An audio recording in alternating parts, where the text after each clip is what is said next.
began in Berlin. A routine assignment for Sergeant John Gallagher.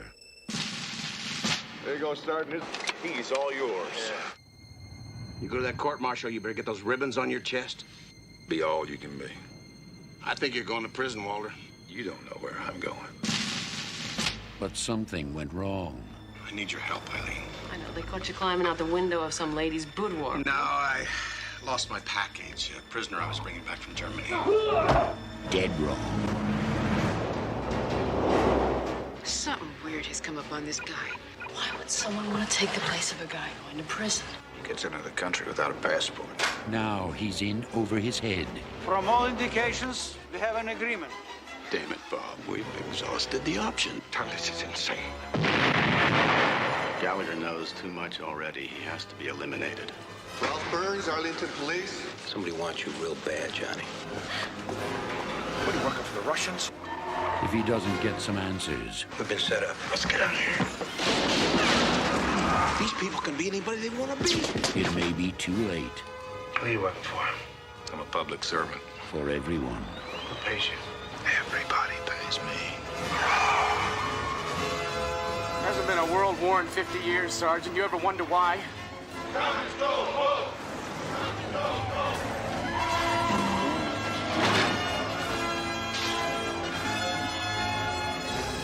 You're making a big mistake. Get it?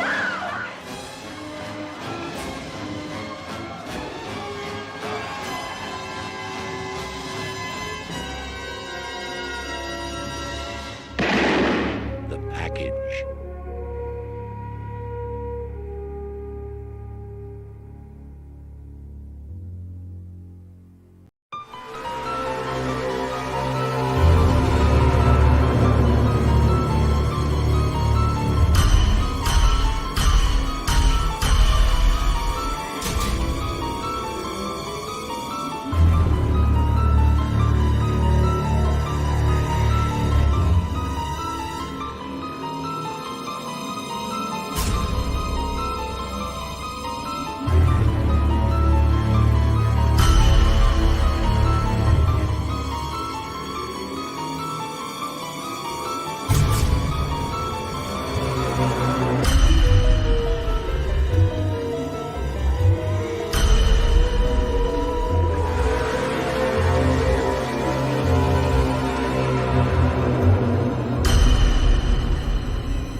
Okay, that was about enough of that.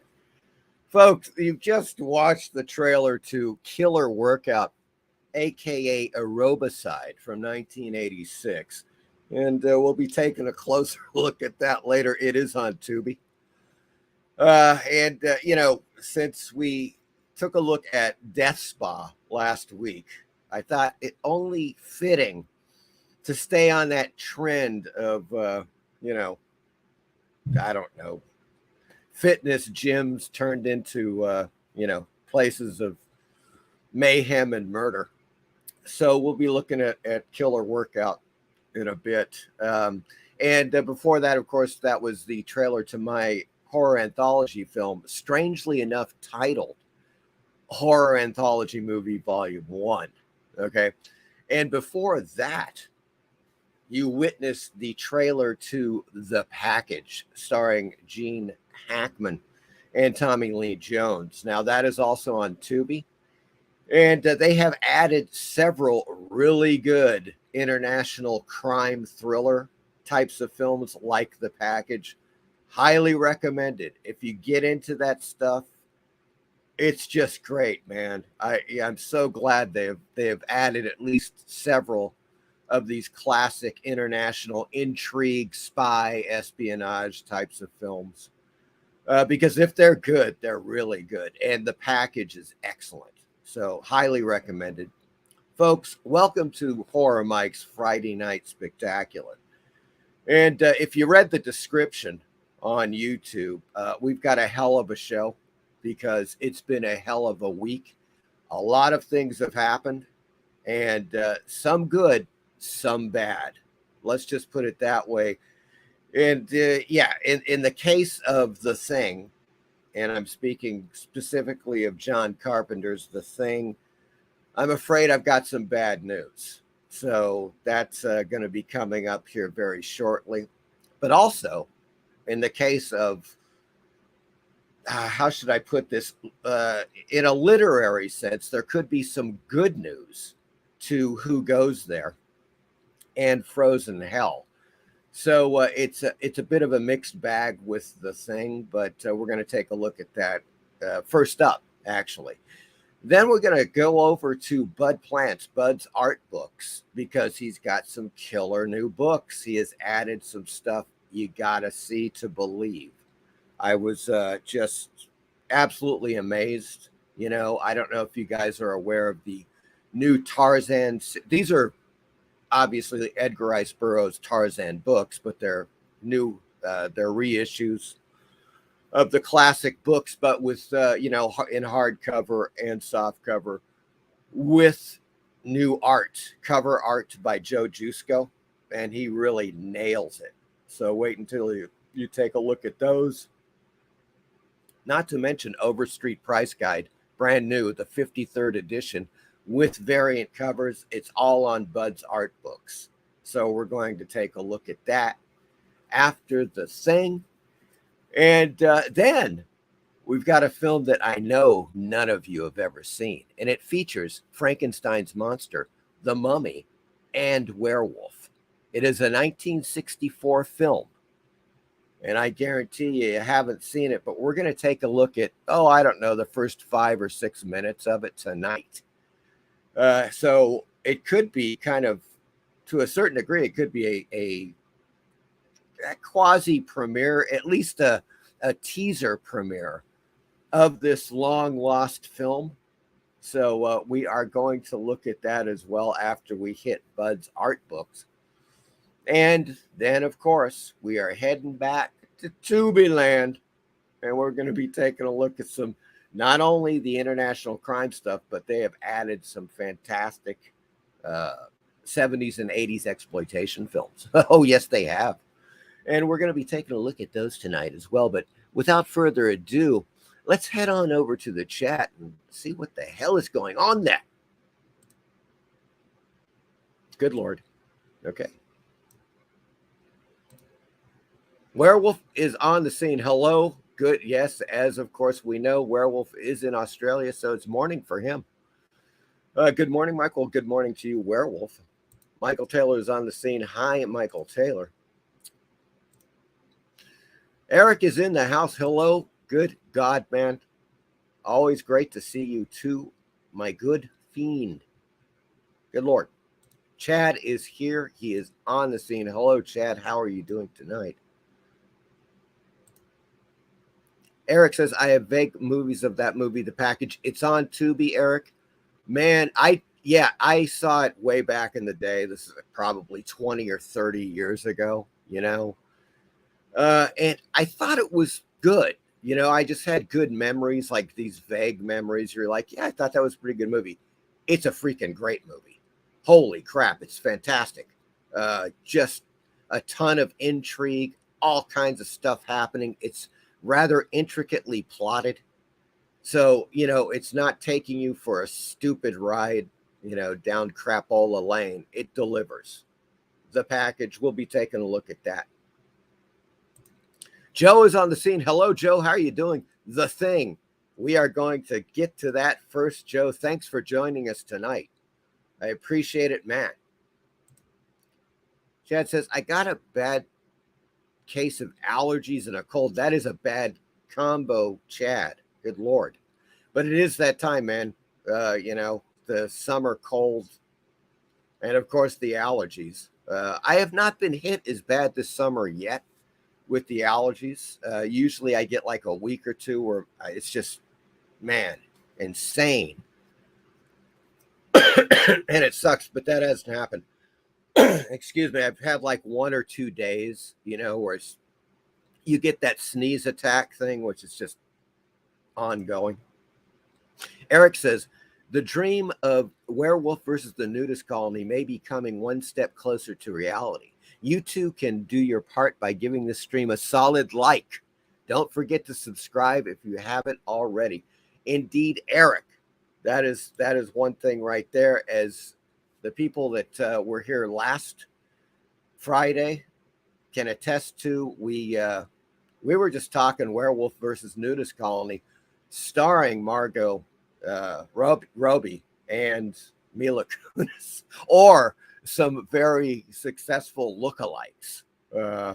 So if you missed that, it's also, I split it into a couple of short videos. There literally is a video on my channel called Werewolf versus Nudist Colony, which gives you the rundown, and it's like 3 minutes long. So that'd be good. Closing Hurdle 99 is here. Hello. Good to see you, Closing Hurdle 99. Are you still in Sweden, my good man? Good to see you. We have an international chat here, an international guest list, if you will, folks, because of course it's the Horror Mike Show, and you got to be international with this type of highbrow entertainment. Okay. Eric says, if you haven't already, I just missed that one totally.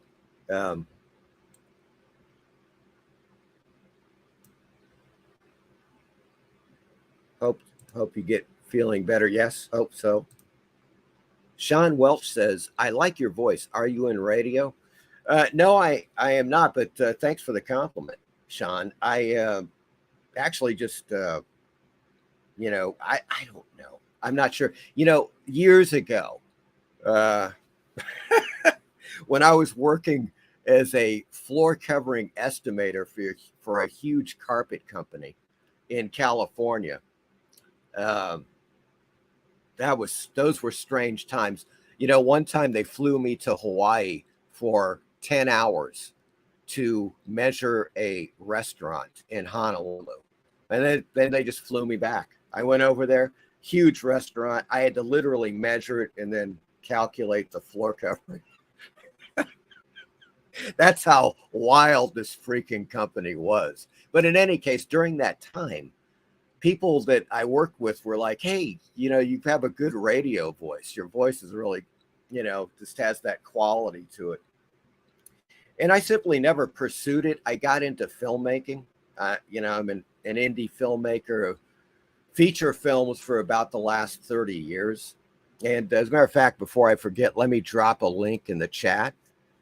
It's my website, horroranthologymovies.com, where you can find info about my films. If you were here For the trailers, you saw my film Horror Anthology Movie Volume 1, which is on Amazon Prime. It's 2 hours long. There are 6 segments. It's indie sci-fi horror. And it's $1.99 to rent, folks. And it's in that link. If you go to horroranthologymovies.com, you'll see it on the right-hand side. But thanks, Sean, and good to see you, my good man. Welcome to the Friday night show. Werewolf says, AKA the best breakfast show in Oz. There it is, folks.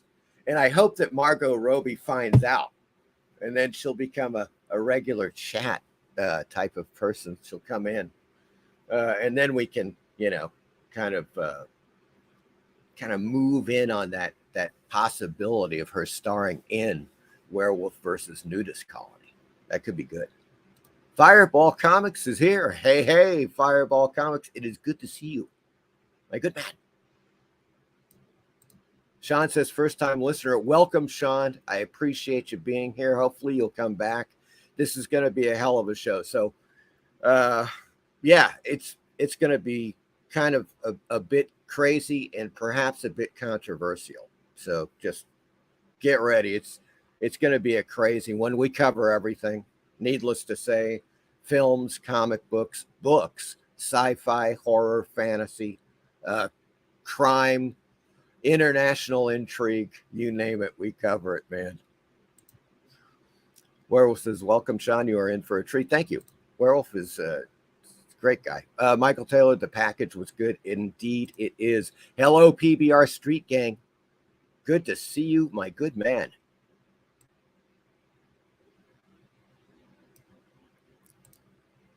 Werewolf says, I used to have terrible hay fever, but it just disappeared. Thank God. Sometimes that happens. Or sometimes later in life, you start getting it. That's the horrifying thing right there, where it's just like you suddenly come down with these allergies you didn't have. I mean, it's like even food allergies can suddenly appear or disappear. Really, really weird, man. Closing Hurdle says, yep, still in Sweden. Great, man. Excellent. Eric says, check out Horror Mike's Friday night fantasy video featuring the concept for Werewolf versus Nudist Colony. Oh, my God. We just went way over. We went over the top with that. Oh, and needless to say, guys, totally demonetized for Werewolf versus Nudist Colony. Not only was the Friday night show totally demonetized because of that, because what I did, they demonetized the video, right? And they said, yeah, because you've got a copyright because you showed Death Spa trailer. If you can believe that. They actually freaking demonetized the Friday Night Live video because of that damn Death Spa trailer. It's a trailer. What the hell are you? It's an advertisement for a movie that's playing on Tubi. And they get me for a copyright violation. Then I take it off. You may have noticed I actually went back in. I edited out all the trailers just to be safe. They of course they re-uploaded it, whatever. And still it was in violation of their community standards and guidelines. And you know what that is. You know it. I know it. I mean, in the first place, we were kind of taking a piss on Barbie. And that's how the whole thing came up, right? We were having fun with Barbie. And then Margot Robbie came in. And then, of course, the Werewolf versus the Nudist Colony movie, the fantasy film. And I just don't think they dug that kind of humor. So what happened is that they simply kept it there was no way to actually, remonetize the video. So then, just to make sure that I was correct, I cut that little, segment that we were talking about. Well, at least most of it, where we were talking about Werewolf versus Nudist Colony. Uploaded it. Sure enough, demonetized. Okay, so there you go. That was it. That was the whole thing. I suspect probably because I don't know. I have no idea. I mean, look, there's no profanity in it. If you go back, there's absolutely no profanity. There's a couple of old 1960s pictures of nudists, and they're not even close up. They're like long shots, like where they're playing volleyball, in the short video.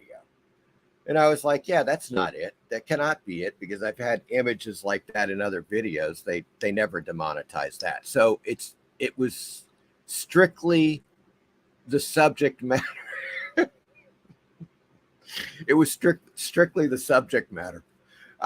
What can be said? That's what happened. C'est la vie, c'est la vie. Folks, there it is, my website, horroranthologymovies.com. If you have any interest, you can go over there. I've got, as I was saying, Horror Anthology Movie Volume 1 for rent for $2 on Amazon Prime. I've got Blu-ray of my film First Man on Mars, which is also available on the web, directly off the website. It's also available on eBay, and it's available as a combo with my other film Witch Tales, both on Blu-ray. So you'll see that if you go to the website, horroranthologymovies.com. Michael Taylor says, I don't think there was a bad Hackman movie. One of the great actors and is in his 90s. Yes. Yeah, Hackman's freaking awesome. Are you kidding? The French Connection. Folks, if you haven't seen The French Connection, see The French Connection. It's in the first place. It's, Gene Hackman. Yes. It's also William Friedkin, one of our greatest directors, one of the greatest American directors of all time. I put him up there with,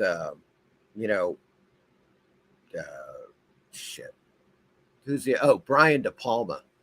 I consider Brian De Palma to be definitely in the top 5 of American directors. He completely changed the landscape. He's one of those guys, Eric says, I highly recommend Mike's horror anthology movies on Amazon. I laughed. I cried. I was scared. Worth the penny spent. There it is. Testimonial, folks. There's your testimonial to Horror Anthology Movie Volume 1 from Eric. Thank you, Eric, for the kind words. I appreciate it. Meyer is on the scene. Hey, guys, just pulling in. Hello, Meyer. How are you doing? Good to see you, my good man. Sean says, thanks, Horror Mike. I'll look it up. I just got my first movie into film festivals. Congratulations, Sean. Please, if you feel up to it, drop the name of the film festival or drop the name of your film in the chat and where we can check it out. Absolutely.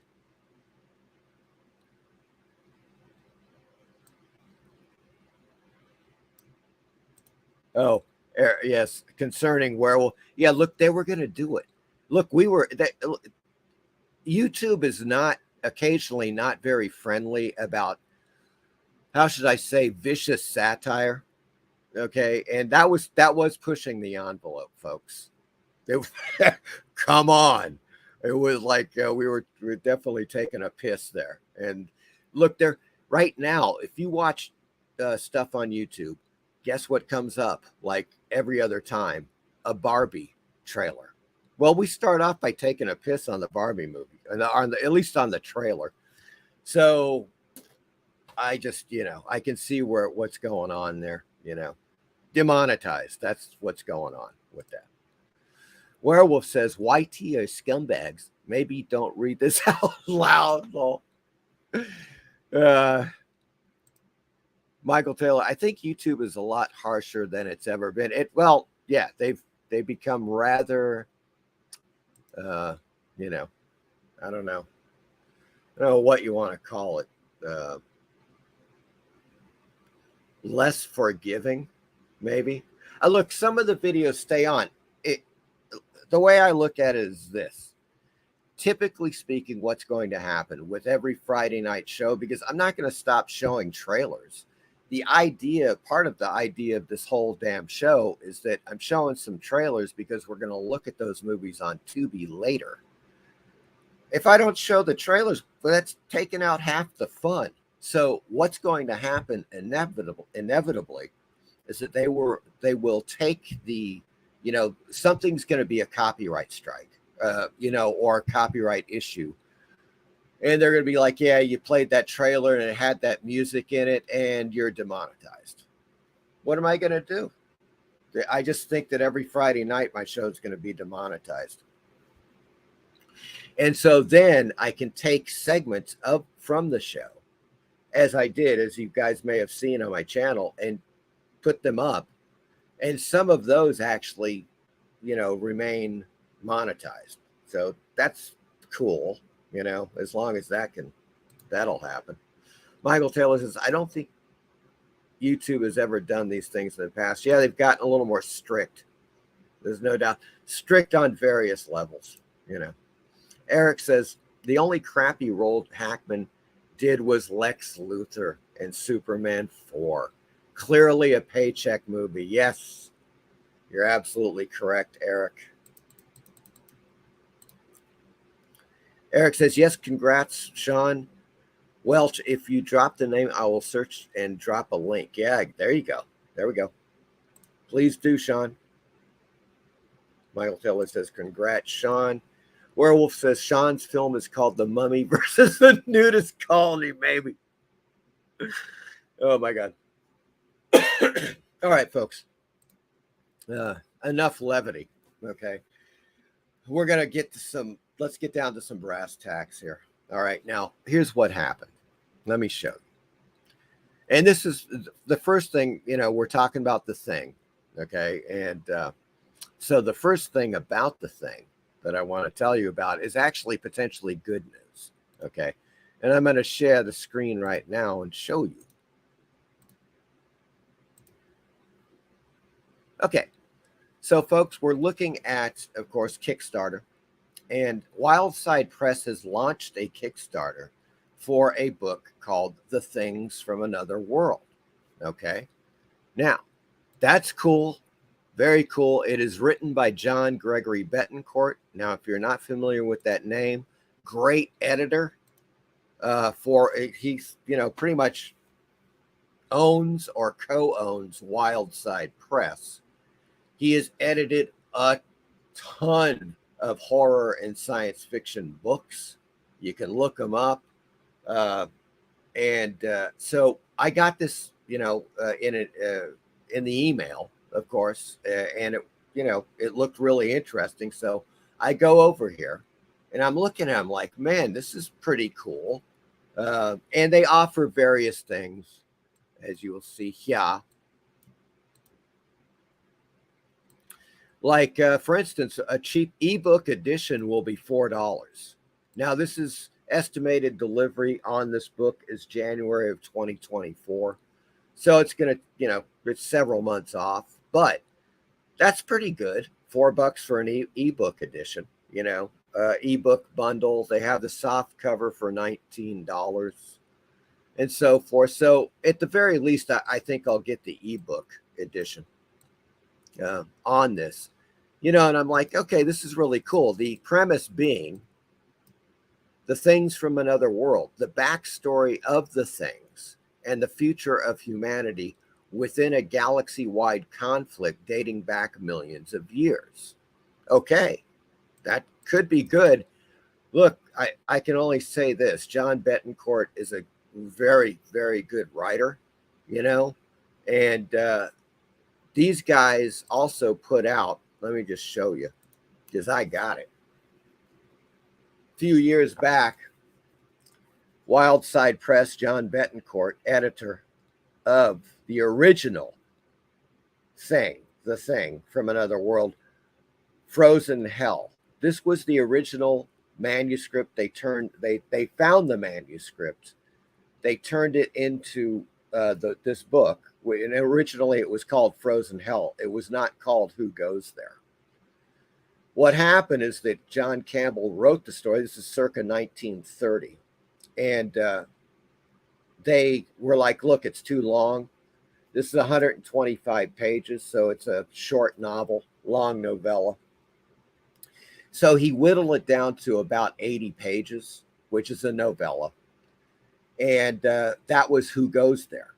Now, Who Goes There, of course, was where they based the original The Thing from Another World, the 1950s Howard Hawks produced film. Fantastic, by the way.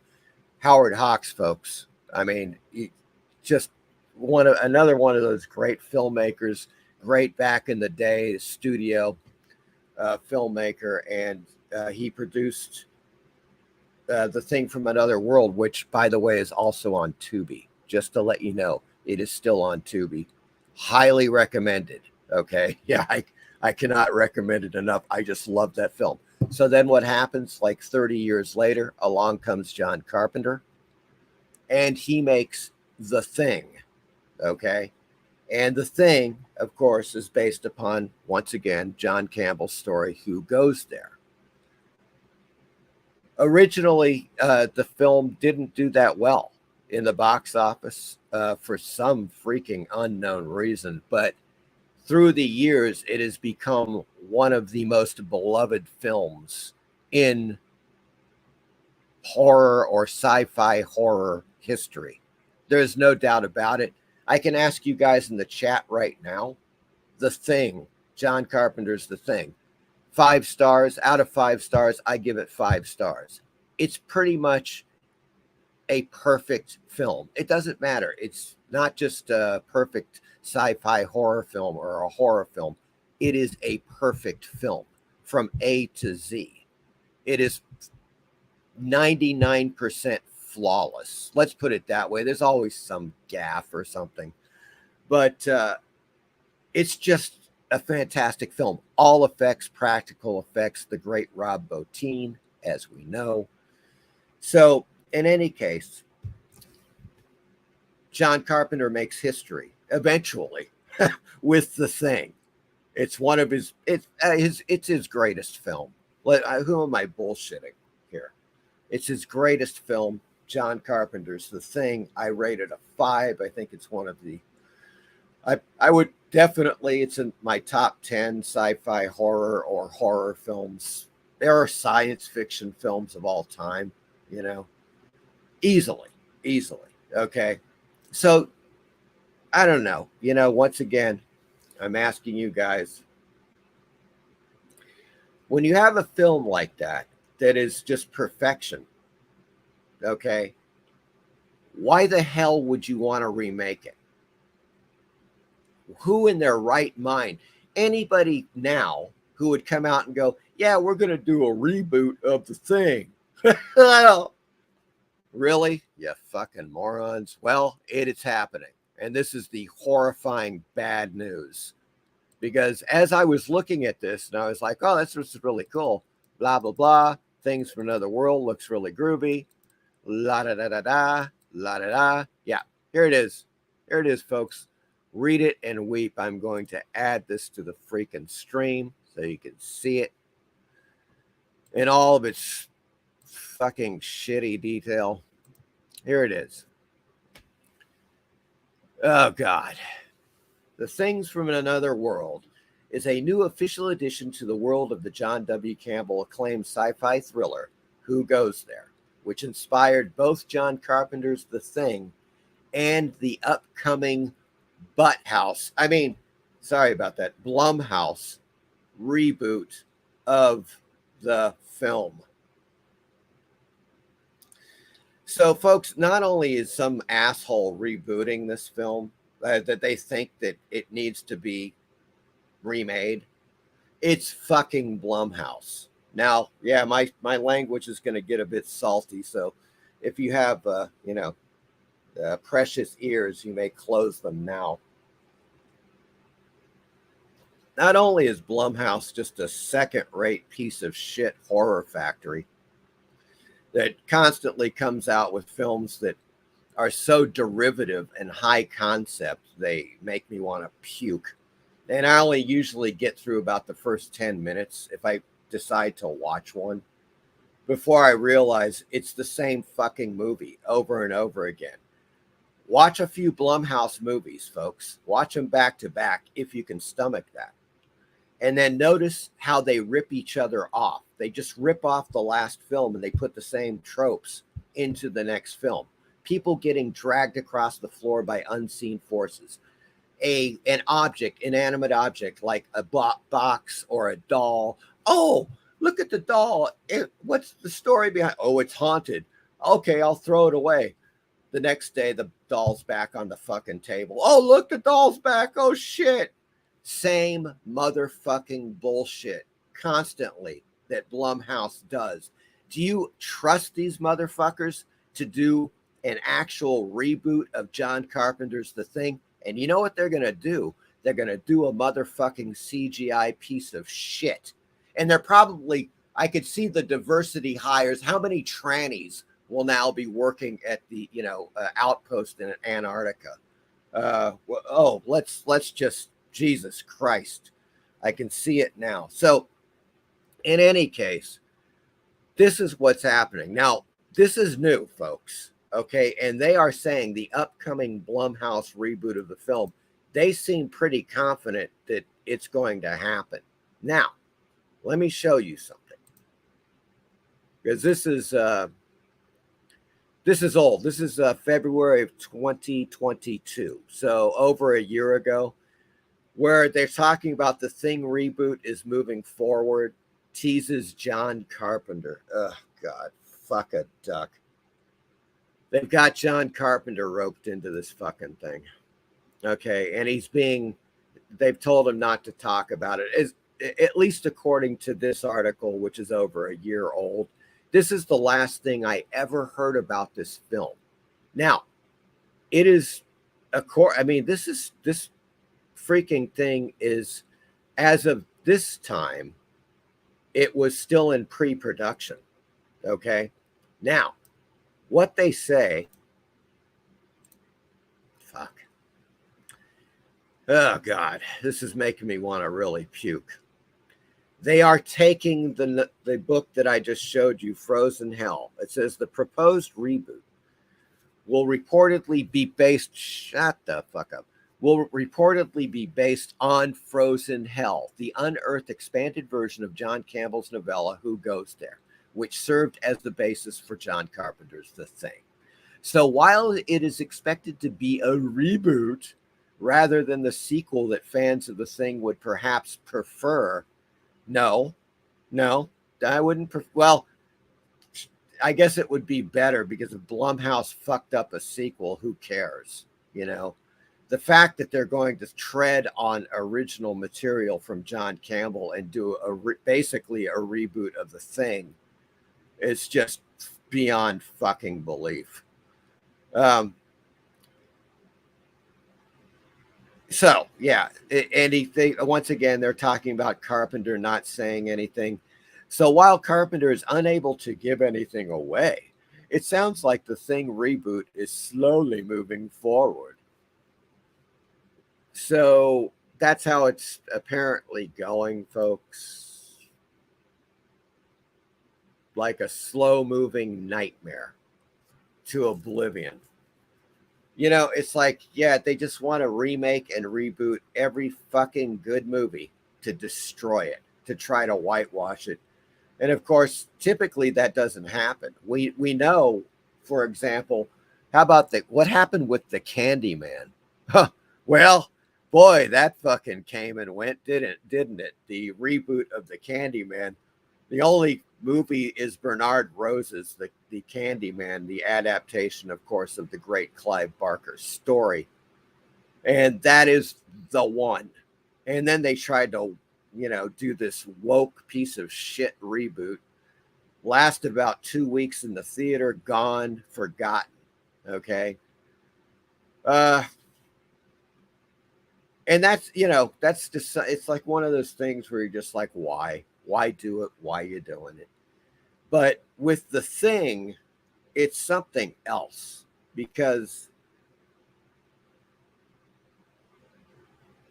not only is it's Blumhouse. I have no love whatsoever. Obviously, if you've just been listening for the last 5 or 10 minutes, I fucking hate Blumhouse. But the idea of anybody doing it, what the fuck? What the living fuck? Why? When you watch that film, they're in an isolated freaking station in Antarctica. There's nothing that gets fucking updated. Oh yeah, okay. There's a new computer chess game that McCready is playing. It looks slicker. I don't know what the fuck. Who gives a damn? Who really gives a flying fuck about that shit?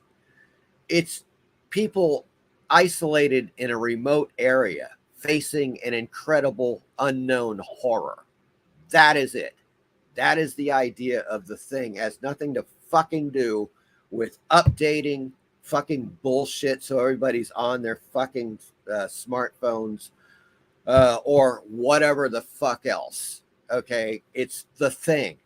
When you watch the film, you're not going, oh, that's outdated. Oh, that's really fucking outdated. Oh, he's playing an old computer chess game. Oh, God, they should really update that. Fuck the fuck off, is what I'm saying. So Blumhouse can take a big flying fuck. And I hope that they don't end up remaking this film. As a matter of fact, it's very possible, folks, that they have received a lot of angry emails and calls from people going, don't you dare fucking remake the thing, you fucking bastards. I could see that. As a matter of fact, I may do that. I'm going to look and see if they're still trudging forward with this certain abomination. Even, it's like, yes, that's why those slick little fucking weasels, that's why they attached John Carpenter to this film. So people would get the fuck off their backs.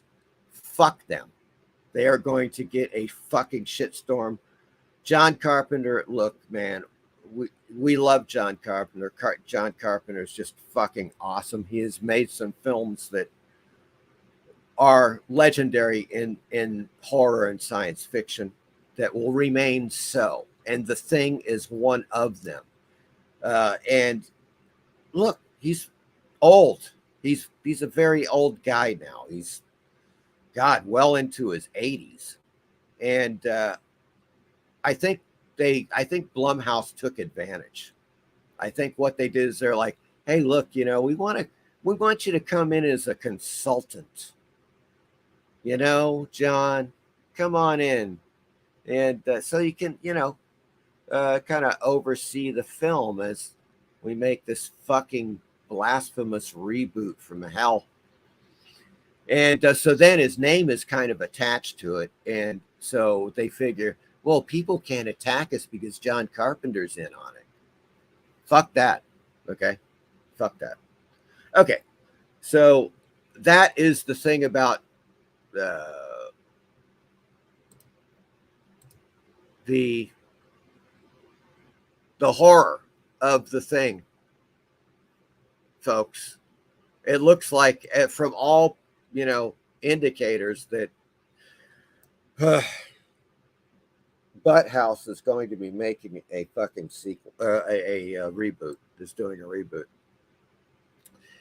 The only good news I can think of is that this looks interesting. The Thing is from another world. I'm going to drop this in the chat right now in case anybody's interested. But yeah, so there you go. Fuck. Ugh, God. I don't even know what to say. It's just kind of like every time I think of it, it gets you a bit homicidal because they reboot. I mean, Jesus Christ. How many times? When will they learn? 90% of these reboots suck ass. They're forgotten. They're in theaters for 2 weeks and they're gone. They're a joke, and this one is just going to be a monumental piece of shit. That's what I'm saying. So, in any case, that bit of nasty business out of the way. I had to do it, folks.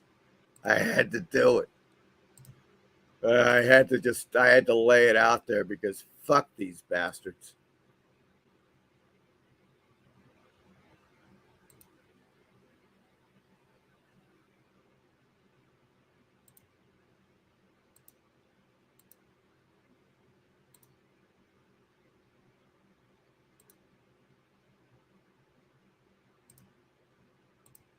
All right, let me get to the chat here. We are going to go to this incredible film, 1964 film. I'm going to show you a few minutes of it.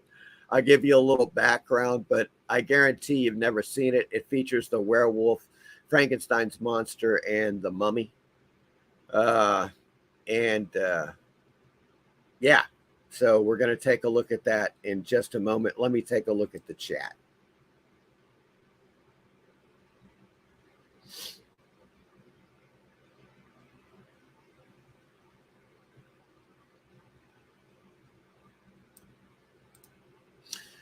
Eric says no need for a freaking reboot. Yeah, I just fucking motherfuckers. Meyer says suck it, bigots. He's coming back with some steam. Werewolf says, I remember when people had ideas. Yeah, you know. Jesus Christ. You know how many great sci-fi and science fiction novels, science fiction horror novels. Jesus Christ, I got a ton of them on my fucking shelf right there that have never been made into films. And they just keep having to go back like, well, that movie was, people love it, so let's reboot it and destroy it. Retard motherfuckers.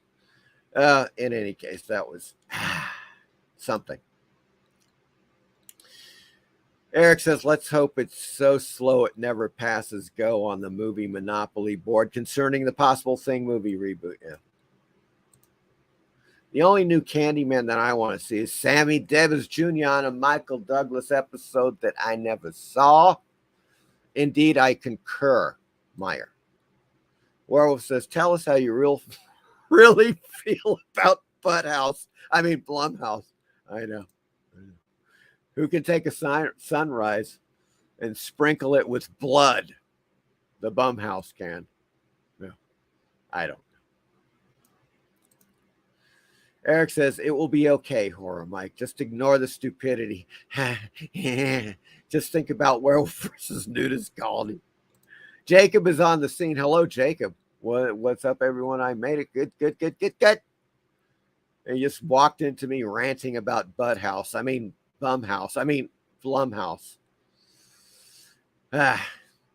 Okay.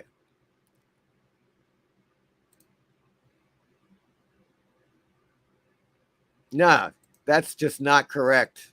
Has nothing to do with your age, Meyer, because simply for this fact, there have been great horror films made in the 21st century. Pontypool. There you go. All I got to do is say Pontypool. Fucking fantastic. 2007. Science Fiction Primer 2005 or 2006. Made by millennials. There you go. Or at least Gen Xers. I don't fucking know. I could just go down A Dark Song. Another fucking great movie. 2011, maybe 2012, somewhere in there. Again, love it. It connects. It's fantastic. Blumhouse is just full of twats. That's all there is to it. So that have no real appreciation. What they want to do is make money, and it's proven time and again by the fact that, as I said before, they rip off their own films. They put the same damn tropes because it's a Pavlovian experience for their audience, for their cheering hordes of fans. It's like Pavlov's dog, ring the bell, drooling dog. because that's what they do all the time. I mean, man, one day I'm going to edit a film, like just a 5-minute film of all the shit that Blumhouse constantly does in their movies. That's the same trope after trope after trope. There is not an original fucking thought in their minds. That's all there is to it. Okay. Yeah, I don't know what to tell you. That's basically it. In any case, folks, on to happier talk and some really hilarious stuff. Yeah. Oh, wait a second. I'm going to have to do this. I'm going to have to remove this and then go to the screen. Wait a second. Get the. There we go. There we go.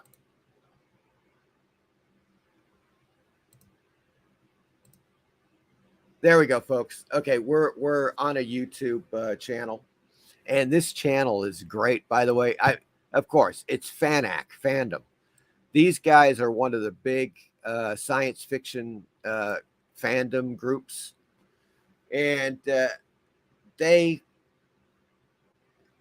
typically what they do is they show, like, they have clips or long videos, presentations from science fiction conventions, world science fiction conventions, and so forth, going back to the 60s.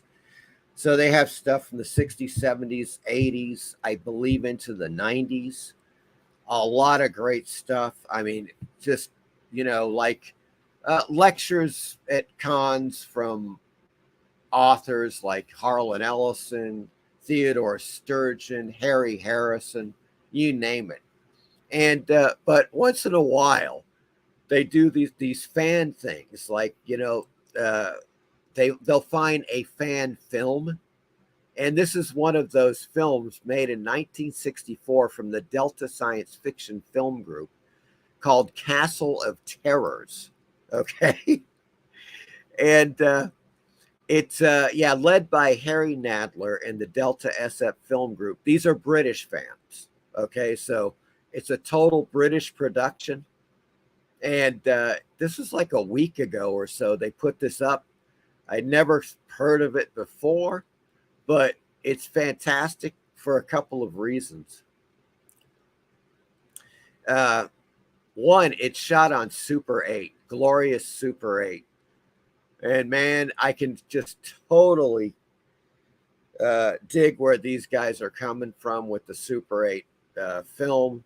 The look of it, it's Super 8 reversal stock. So when you film it, it's film positive on the film itself. You don't have a negative to fuck around with. It's just positive on the film. You can edit the film together and then project it, and that's what they did. They would go to various science fiction conventions and show their little movies. So I'm only going to show the first few minutes of this, but I thought you would get a kick out of it, watching this, because it features the werewolf, mummy, and Frankenstein's monster in all of its fantastic, crude Super 8 glory, folks. Here we go. It's Castle of Terrors.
banking cases were delivered to the castle.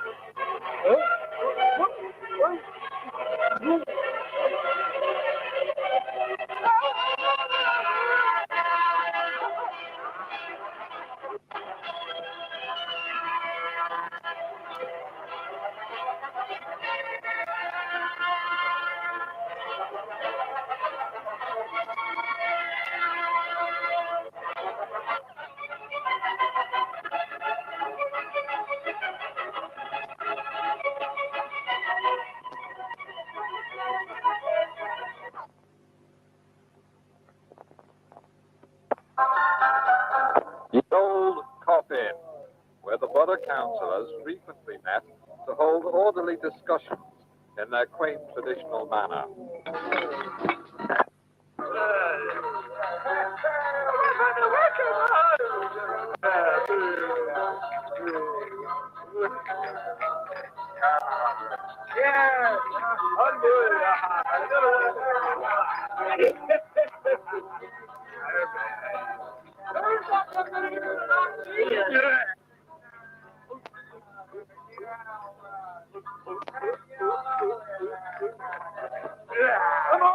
The silence was suddenly shattered by the arrival of the panic-stricken porter.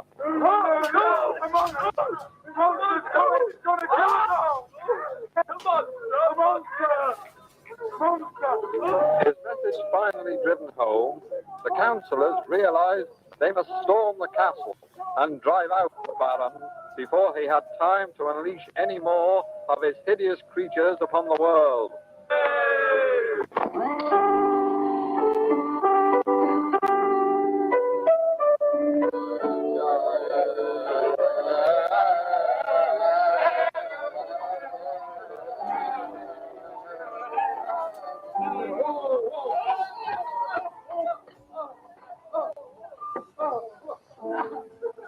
Come here, Joe. Come here. Don't find them up with Joe. You've been nicked. Oh, shit.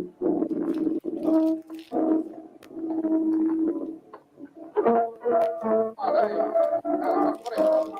Come on, get up. Get up, come on. Move. Get up, come on. It's coming. Come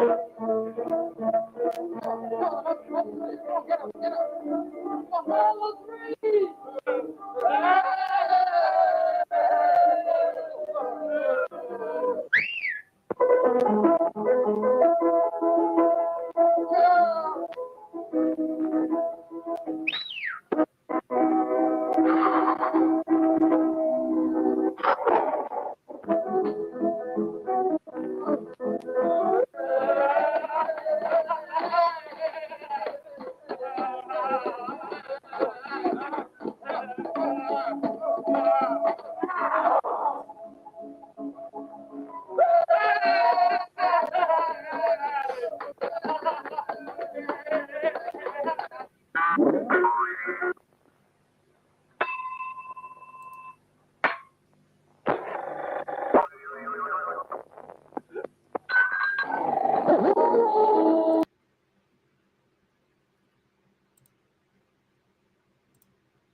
Okay, folks, that was a bit of Castle of Terrors, and I'm going to drop the linky in the chat for you. If you want to watch the whole thing, it's 20 minutes long and glorious, as I said, very crude Super 8. Just great stuff. Love it. I do love it indeed. Just for its, hey, it's 1964, folks. These guys get out there on the English countryside and with the Super 8 camera in hand and make their little opus starring Werewolf, Frankie, and the Mummy. The Mummy comes in later. And the Mummy is actually, at least in part, played by a female. I think there are two actors. There's a male and a female. At one point, You can definitely tell the mummy is a female, if you know what I mean. And I think that you do. So let me get back to the chatski here. Good Lord.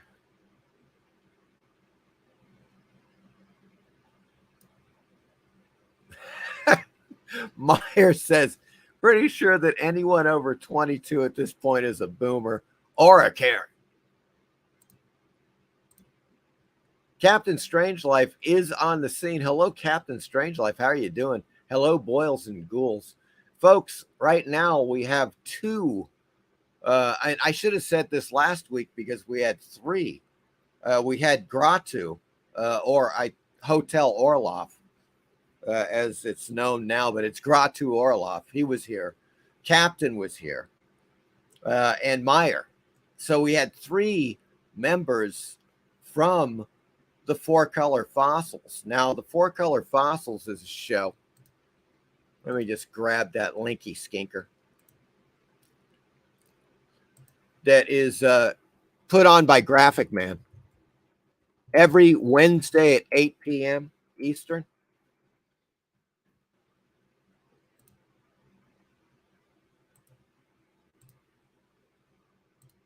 So I'm going to drop that link in the chat. These guys, it's pretty much 99% comic book talk, and generally speaking from the 1940s, I would say through the 1980s. No, very, very little modern comics involved, thank God. Okay. What I got to say about that. But yeah, and some amazing collections. So if you are into comic books, comic book history, and in particular, old school comic books, check out the Four Color Fossils every Wednesday night on the Graphic Man channel. You will be glad that you didn't tell them that Horror Mike sent you. And then they'll really hate you. No, just kidding.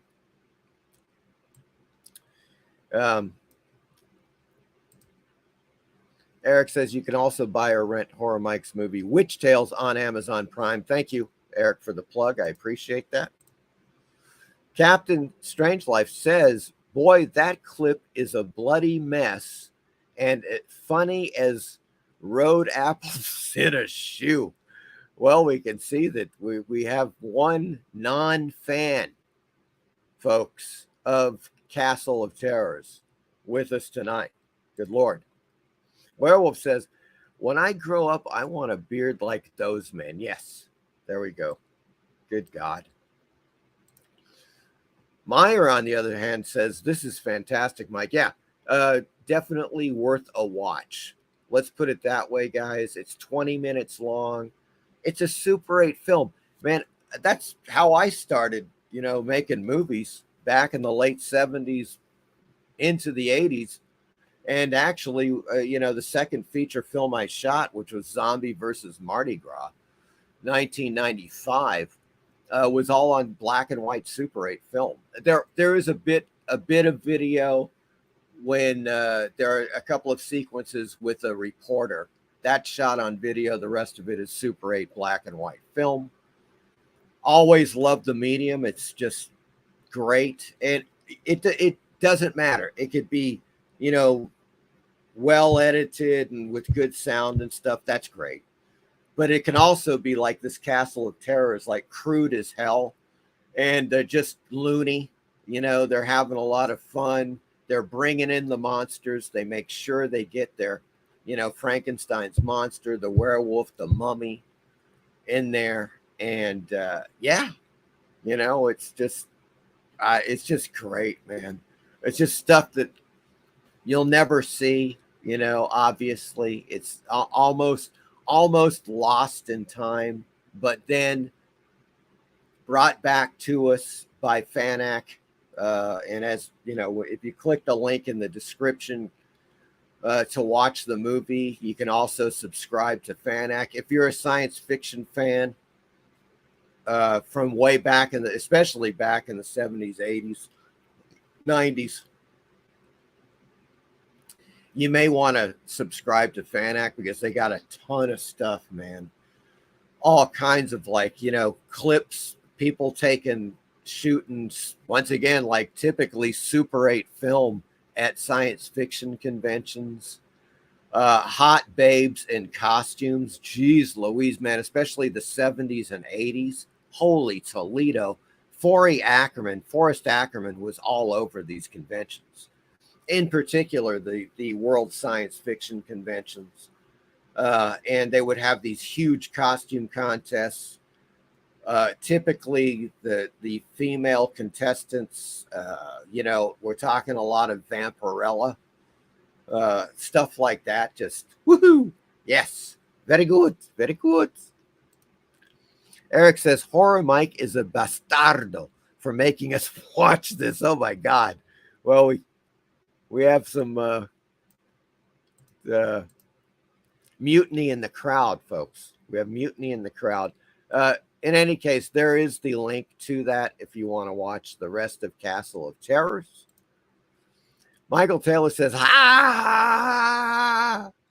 good. Captain Strangelove says, too funny, great laughs, and I sure needed it. Okay, good. I thought you didn't like it. It is rather hilarious. And worth seeing the whole thing. The mummy sequences are very funny because it's Mummy chasing after this rather attractive woman once again, and she gets stuck in a bog, and there's just all kind of boggy fun in it. Pretty hilarious. Michael Taylor says, I don't know, Mike. That's it right there. There is the link to Graphic Man and the 4-color fossils once again every Wednesday night at 8 p.m. With Captain Strangelove and Meyer Greenblatt. Typically, both of them are in the show, along with, of course, Graphic Man and who the hell was with us last? God damn it. Graphic Man. Oh, Gratu Orloff, who was with us last week. That was totally great. Werewolf says, love the fossils, but not in a sexual way. That's good. I'm glad to hear that. Captain says, thanks for the plug, Mike. You are very welcome, Captain. And look, check out Captain Strangelove's channel, too. Geez Louise, if you haven't, that's one of the original comic book channels I subscribed to on YouTube years ago. Captain Strangelove was one of the inspirations for me eventually making Haunted Thrills, because he has a collection of pre-code sci-fi and horror comics that is mind-bogglingly good. You can go back to his channel. I'm going to drop that in.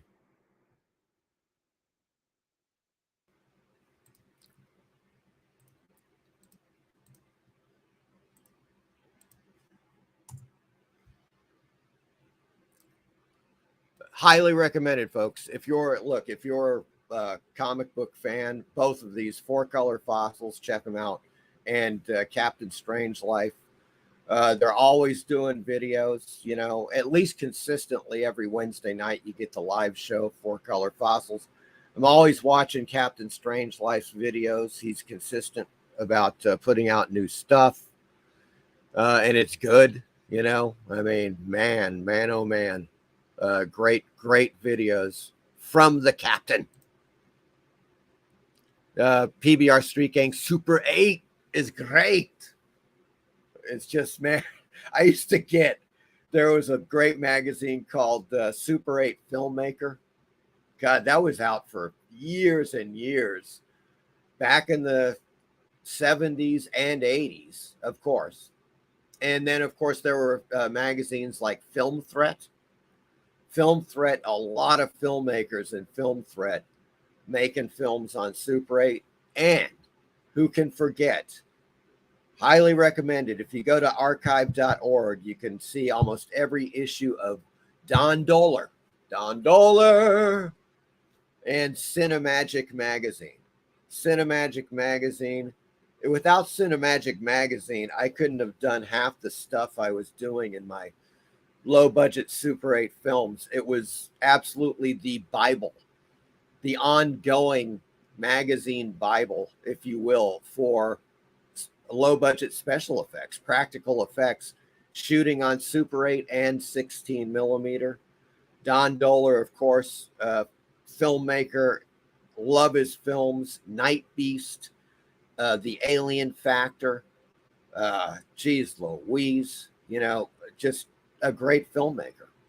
No doubt, man. You know, one of those guys. Love Don Dohler, and I love Cinemagic Magazine. Meyer says, Mike, have you seen Crime Wave 1985 by John Pies? Yes.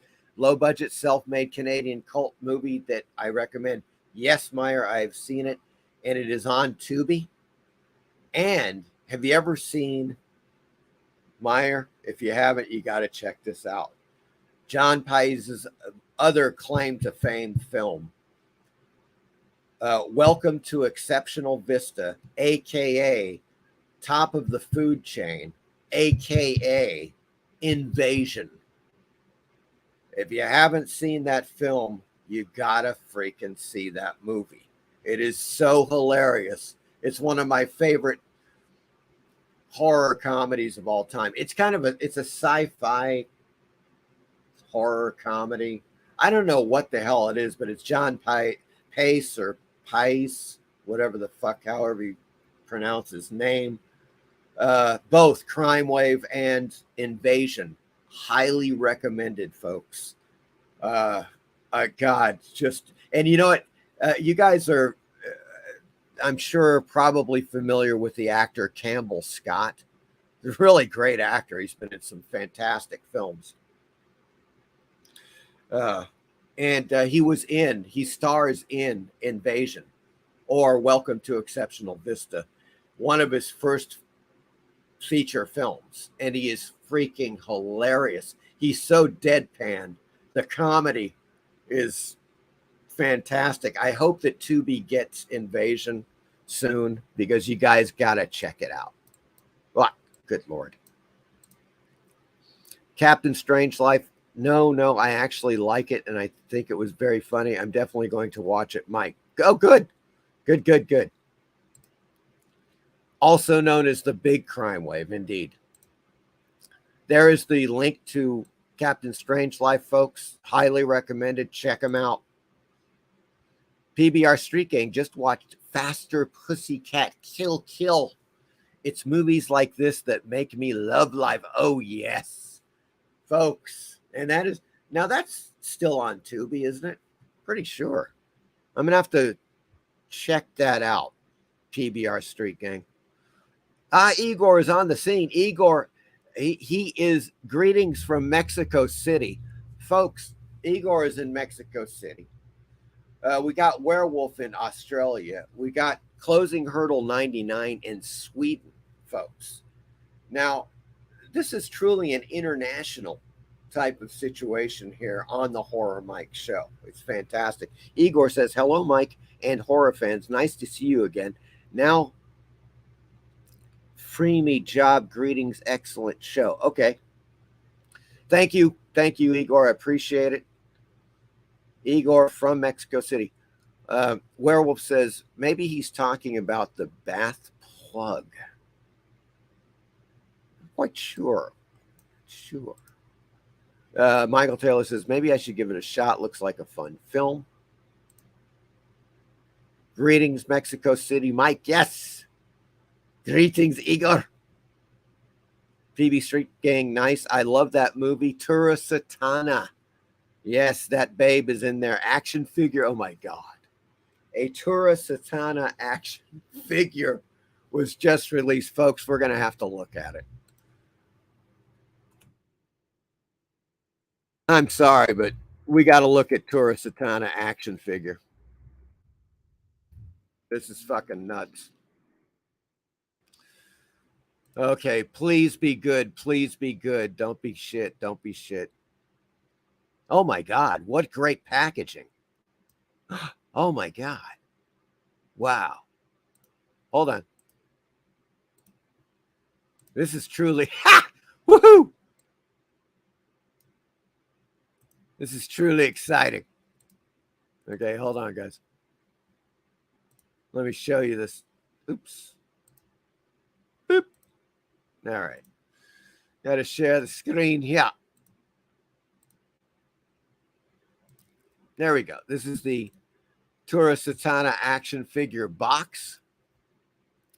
As it says there, officially licensed 8-inch action figure.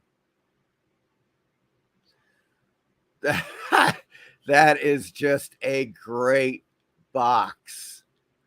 Now, there we go, folks. You don't often see an action figure box like that. That's just too, it's almost three-dimensional. I think you would agree. But let's get to the, okay, now what the fuck? Is that the same one? Hold on.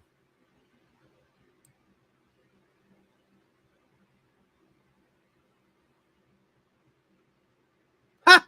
What? I don't know which one that is. Fuck. There's a few of them, apparently. What the fuck? Yeah, let's take a look at this. This one looks pretty good. I don't know if this is the one, but this one looks pretty damn good. Oh, no, I think this is another one. Check it out. That looks pretty decent, actually. But it's always hilarious to see action, especially action figures like this. That is just too much, man. Tura Satana. Okay. So let's get back to it here, folks. Jacob says, just went and subbed to Captain Strangelife. Good show. Good move, Jacob. You will love it. And make sure that you check out, and I know, Jacob, you're into pre-code horror comics. Go back a ways. You can go back years to some of Captain Strangelife's presentations of his pre-code horror comics. Holy Toledo. This guy has got a collection that is just absolutely mind-boggling.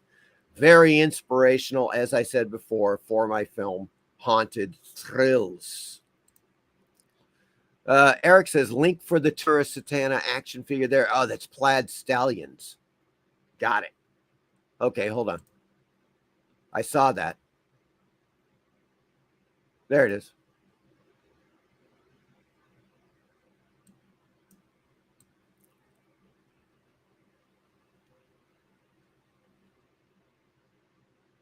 What the fuck? Okay, huh?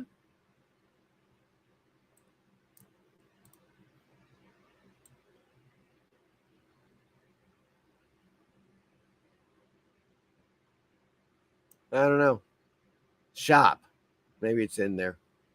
Oh, there you go. Oh, okay. I don't know. That other one seemed a little better looking. I'm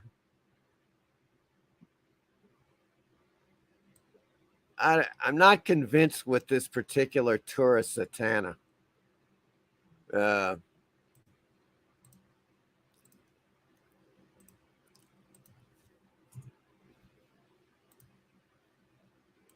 Where the hell is it? Balls.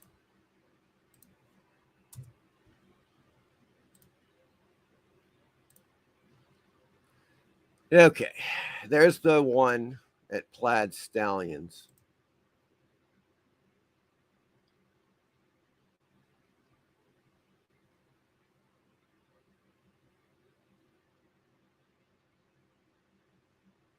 And here's another one, which is older.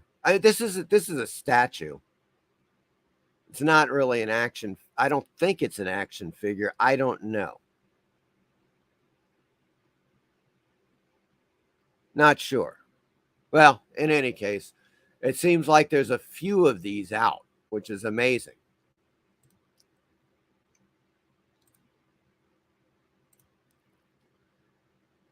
PBR Street Gang says sub to Captain Strangelife. Fantastic. Oh, yeah. And needless to say, folks, you should also subscribe to Eric. Eric does live streams. He's an artist. He does a lot of really cool 1940s superhero characters. That's really what it comes down to. It's like superhero characters. I believe a lot of them are public domain superhero characters from the 1940s, and I love those. Man, do I dig the shit out of like that style, the whole thing, you know, the Jack Kirby, Alex Schomburg, those guys, just the way that they did the superhero characters, and the ones that were like, especially like not mainstream, like the little known superheroes from, especially from the Golden Age, which are just fantastic. Eric does live draw streams, you know, so definitely worth checking out Eric's YouTube channel. Meyer says, oh man, I haven't seen that other Pies movie. Thanks, man. I can't wait to see it. Check it out, man. Meyer, you're going to dig the hell out of it. Invasion, or as it was called, Top of the Food Chain, and also called Welcome to Exceptional Vista. You know, it went through some name changes. I don't know. The one, I don't know if I think it's the DVD I have is called Invasion. I think it's Invasion, and it may have been for the American release. I don't freaking know, you know, but it was originally Top of the Food Chain or Exceptional Vista in Canada. I know that. And it's freaking hilarious. Campbell Scott is fantastic. Michael Taylor says, Mike, is this on Tubi? Well, Invasion is not. However, Crime Wave, Big Crime Wave is. That's the other John Pies film that Meyer was just talking about. Jacob says, all over the globe tonight. Good God, man. Yes, it is just, man, we're globetrotting here, folks. Werewolf says, Captain said, thanks for the plug, Mike. Yes, he did. I saw that. It's up there somewhere. I don't know. Maybe I missed it. But you got to check out this channel.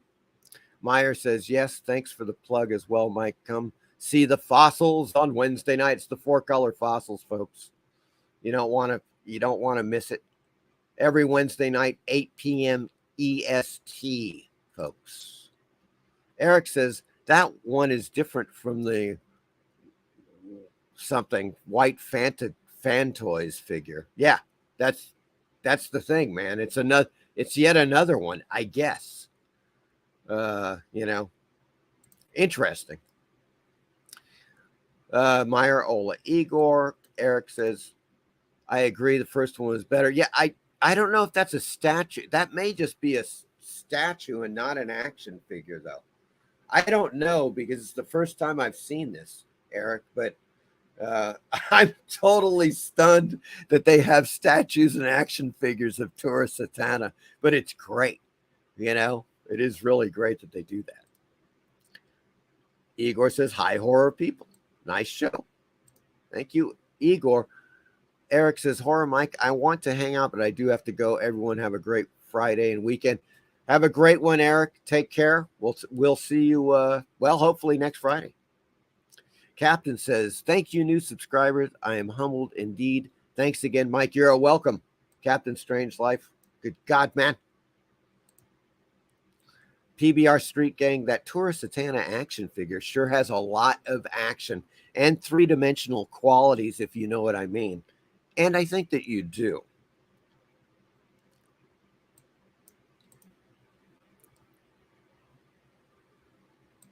Okay, folks, it ain't no joke. You know where we're going now. Oh, yes, we are going there. We're going over to, we're going to take a trip over to, God damn, it's already 8:30. Unbelievable.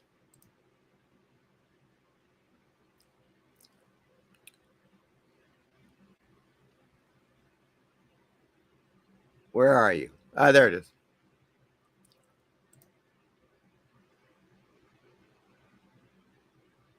Bloody hell.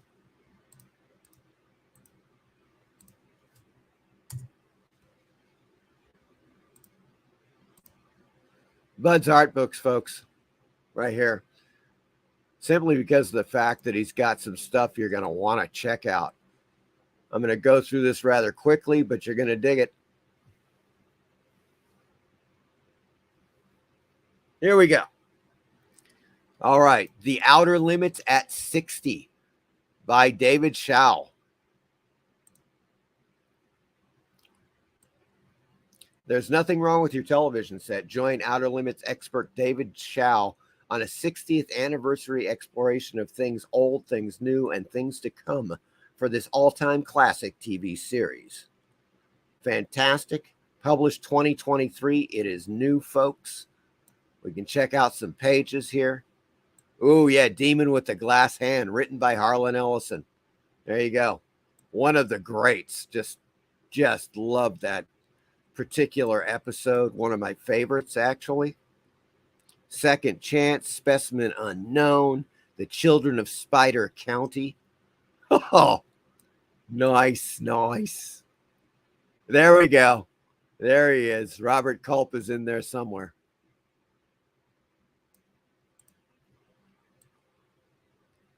That is so great. What a great photo. Cliff Robertson. Damsel in Distress. Good Lord. So that is Outer Limits 60th anniversary book. Looks pretty cool. Bare Bones. Bare Bones is back. The magazine, as they say, unearthing vintage, forgotten, and overlooked horror, mystery, sci-fi, western, weird film paperbacks, comics, pulp fiction, and video. There you go, folks. Bare Bones magazine. I've got one issue, and it's really good. If I had the money, I'd subscribe to it. I don't. So there you go. Masterpieces of Fantasy Art, the 40th anniversary edition. Remember this one? God, with that classic John Carter of Mars. Jesus. Freaking Frank Frazetta. Whoa. This is interesting. It says $30. $200 edition now at a bargain price. Highly recommended. The launch, yeah, here we go. Fantasy art, that colorful blend of myth, muscle, and sexy maidens, took off in 1923, folks, 100 years ago, with the launch of Weird Tales magazine, now celebrating its 100th anniversary this year, was reinvigorated in the 1960s with Lord of the Rings, Conan the Barbarian paperbacks with Frank Frazetta covers, and the late 1960s emergence of fantasy psychedelia. Wow. It went big in the 1970s with role-playing games, Dungeons and Dragons, the brilliant French magazine Metal Hurlant. Of course it is. That's why I do tons of videos on Metal Hurlant magazine. And the first Star Wars films. The numbers of active artists peaked in that decade, but a new generation of fans discovered the genre through fantasy trading card games in the 90s. This book features original paintings by multiple artists, contextualized by preparatory sketches, sculptures, calendars, magazines, and paperback books for an immersive dive into this dynamic, fanciful genre. Insightful bios go beyond Wikipedia, of course they always do, to give a more accurate and eye-opening look into the life of each artist. Holy it's Taschen 2023. What? Why? Why is the $200 edition now $30?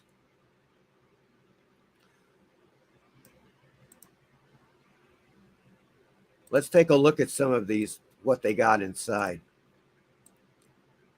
Nice. Wow.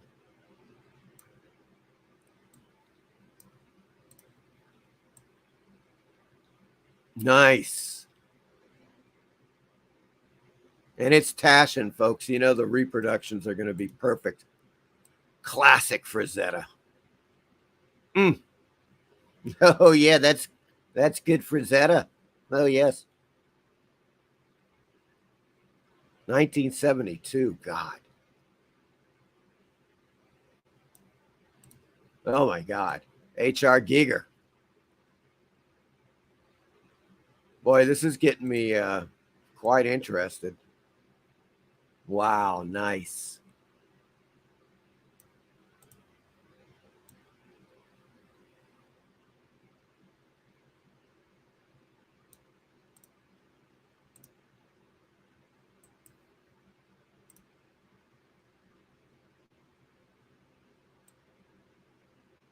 Looks like Hildebrandt, probably.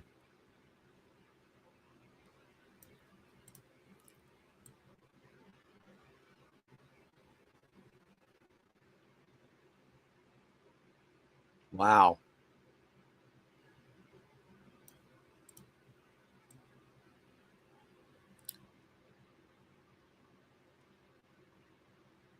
Oh, very cool.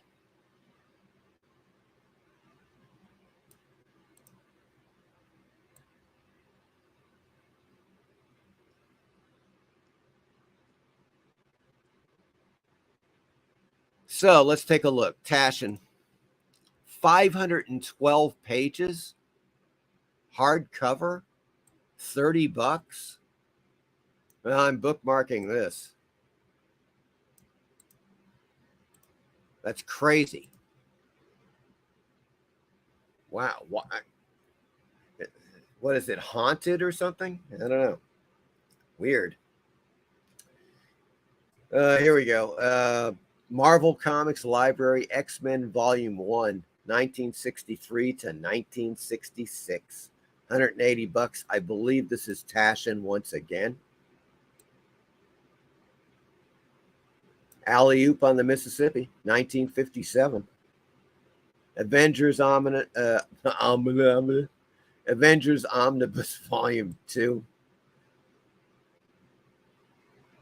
Captain America by Ta-Nehisi Coates. Screw that. Jesus Christ. Very disappointed, bud. Come on. Get that out of there. Marvel Masterworks, the X-Men Volume 1. $65, marked down from 75. Here are the Joe Jusko Tarzan book covers, folks. Yes. These things are freaking awesome looking. Check this out.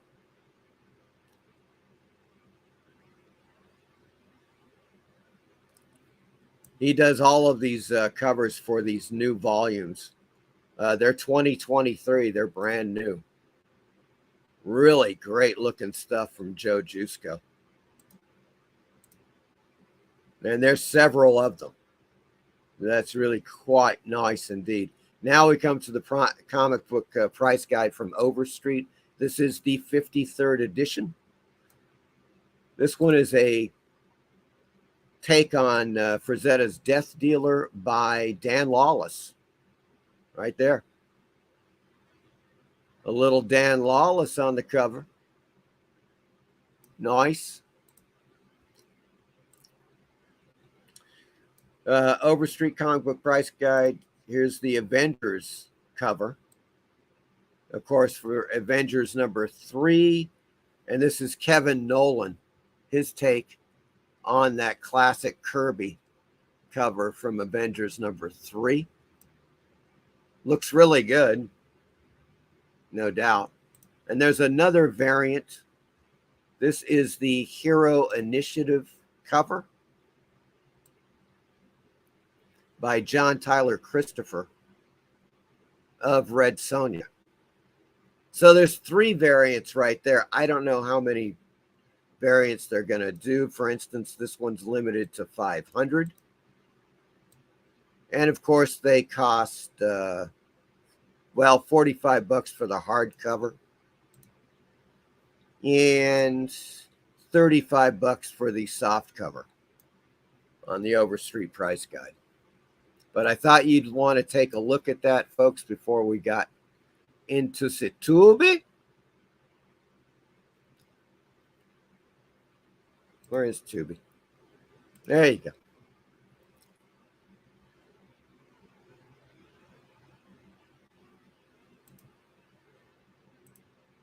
Oh, good Lord. Oh, wait a second.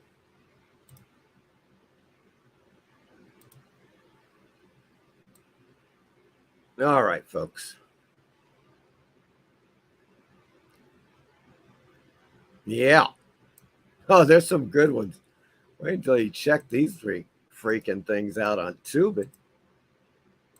Some nice additions here, folks.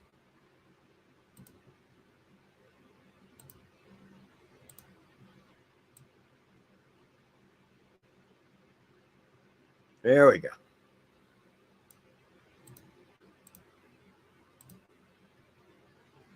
All right, let me get back to the chat here first. Let's see what we've missed.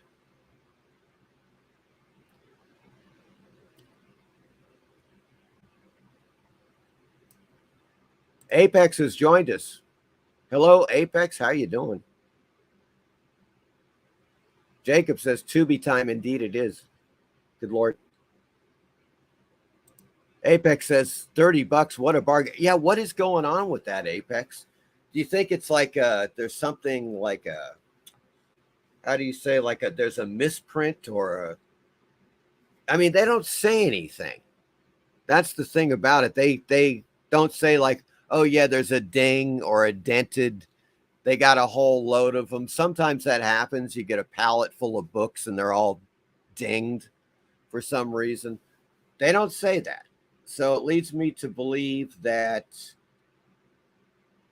I don't know what, because with Taschen, those Taschen books, there is no way you're going to get a Taschen book like that, over 500 pages, fully illustrated, color illustrations for $30. Does not happen. That is just one of those things, folks. God, it's tempting. I've got it. I've bookmarked it. So that just seems like it's, I don't really have $30 to spend, but it seems like a crime if I don't, man. Like, geez Louise. Jacob says Frazetta is my favorite artist. Yeah, he's way up there on my list. I'll tell you, Jacob. He's one of the greats. Apex says, dig the early X-Men omnibus. Yes. Those early days, man. Just fantastic. Michael Taylor says $30 is a great price. It's an insane price. Is it haunted? Are the books, I don't know. Did Linda Blair sign them or something? I don't know. I'm not really sure. PBR sub to Eric's channel. Good man. You will not be disappointed. That is a great move, PBR Street Gang. Jacob, yes, TUBI time. TUBI time. Apex says so many great movies and shows on TUBI, and they just keep going without end, man. They are just kicking butt. Michael Taylor, Crime Story is a good show. Yeah, interesting thing that I found out about that I'm going to bring up in a moment. Apex Comics fantasy book must be cursed or damaged. It's got to be. It's got to be a cursed book. I mean, Bud Plant, they would say if it was damaged, like, special edition and, special buy purchase because it's damaged. I'm going to go back to it for a second here. Let me just read it real quick. I don't think I missed anything. I read that whole damn thing.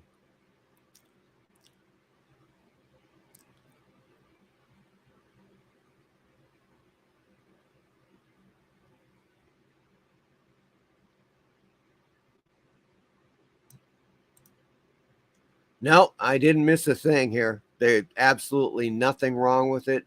It's not haunted. It is hardcover, 512 pages for $30. Masterpieces of fantasy art. Folks, if you love Frazetta and all of these other artists that are in there, of which there are tons, this is just something that's almost a crime not to buy. I swear to God, that's insane. I wonder what, Did they overprint? Maybe they overprinted. I don't know. In any case, I just wanted to check that, guys, to make sure that it was on the up and up, and it is. There's no defects. It's not haunted. It's a $200 book for $30.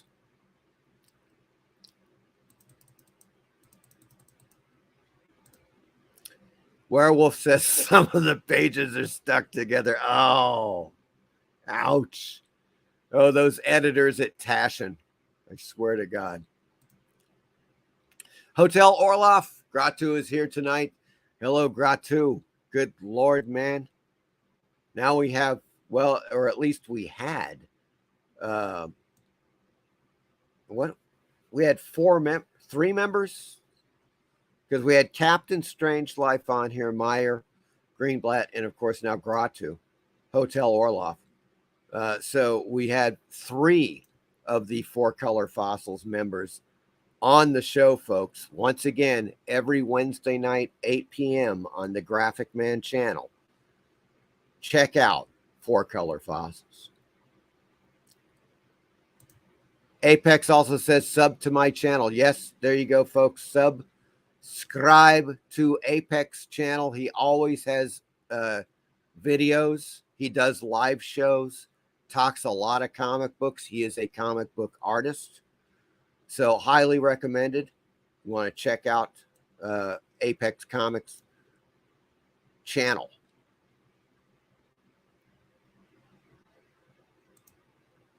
Meyer says, my channel is also accepting subscribers currently. Folks, go over to Meyer Greenblatt's channel and check it out. Subscribe to Meyer's channel. He is one of the Four Color Fossils. He's got his own channel. He does videos. So go over there and check it out by all means. Meyer says, it's totally free to subscribe to all these great channels. Yes. It won't cost you a dime. Just your soul. Something like that. In any case, folks, we're on Tubi. Check this shit out. Holy Toledo. We start off with Tom Sawyer, 1973. Yes, that's Jodie Foster, and that's Jodie Whittaker, right? That's the kid, big star back in the day. A good version of Tom Sawyer on film. I really dig this. Great fun for the whole family. If you got young ones, bookmark this. Put it on your list. Put it on your Tubi list. For a family viewing session, because it's great, man. It's freaking classic Tom Sawyer. And then, of course, the 3-hour epic Judgment at Nuremberg. Yes, the 1961 drama about the trial of the Nazis post-World War II. Right there. I have not seen it yet. I'm going to see it. I just have not gotten to it yet. I mean, I saw it years ago. I have not rewatched it on Tubi. Crime Story. This is the one Michael Taylor talked about. Now, of course, that is Dennis Farina in the starring role. Very interesting, because I watched the pilot, season 1, episode 1, and realized, guess who the director was on the pilot episode? Abel Ferrara. Now, you've seen Abel Ferrara movies. I know that. Abel Ferrara has done a buttload of movies, and some great ones. He's a great indie filmmaker from New York. Of course, his first film, Driller Killer, kind of paved the way for a ton of indie films that he's done. He did a really great film with Christopher Walken. I forget, God damn it, what was it called? The King of New York? That could be it. But in any case, folks, great. I watched it. I liked it. Crime Story, check it out. There are 2 seasons of it currently on Tubi. Here it is, folks. It's the package. Yep. You little bugger. There you go. 1989. An Army sergeant uncovers a terrifying military conspiracy while escorting a rebellious American soldier back to the U.S. in this Cold War thriller. Talk about a cast: Gene Hackman, Tommy Lee Jones, Joanna Cassidy, Pam Grier, John Hurd. Folks, Dennis Franz is in this. It is excellent. It's one of my favorite, as you say, like international espionage, crime thriller, intrigue movies. The package is really great. Just a load of fun, intricate plotting. You know, it's really, really quite a movie. So highly recommended. And it's one of those, of course, I had to put it on my show as a trailer, and here it is. It began in Berlin. A routine assignment for Sergeant John Gallagher. There you go, Sergeant. He's all yours. You go to that court-martial, you better get those ribbons on your chest. Be all you can be. I think you're going to prison, Walter. You don't know where I'm going. But something went wrong. I need your help, Eileen. I know, they caught you climbing out the window of some lady's boudoir. No, I lost my package. A prisoner I was bringing back from Germany. Dead wrong. Something weird has come up on this guy. Why would someone want to take the place of a guy going to prison? He gets into the country without a passport. Now he's in over his head. From all indications, we have an agreement. Damn it, Bob. We've exhausted the option. This is insane. Gallagher knows too much already. He has to be eliminated. Ralph Burns, Arlington Police. Somebody wants you real bad, Johnny. What, are you working for the Russians? If he doesn't get some answers, We've been set up. Let's get out of here. These people can be anybody they want to be. it may be too late Who are you working for? I'm a public servant. for everyone. Who pays you? Everybody pays me. Hasn't been a world war in 50 years, Sergeant. You ever wonder why?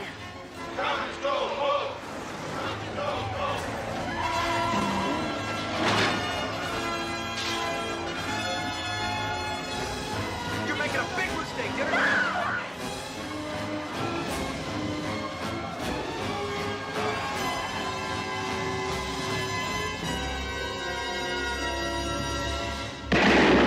The package.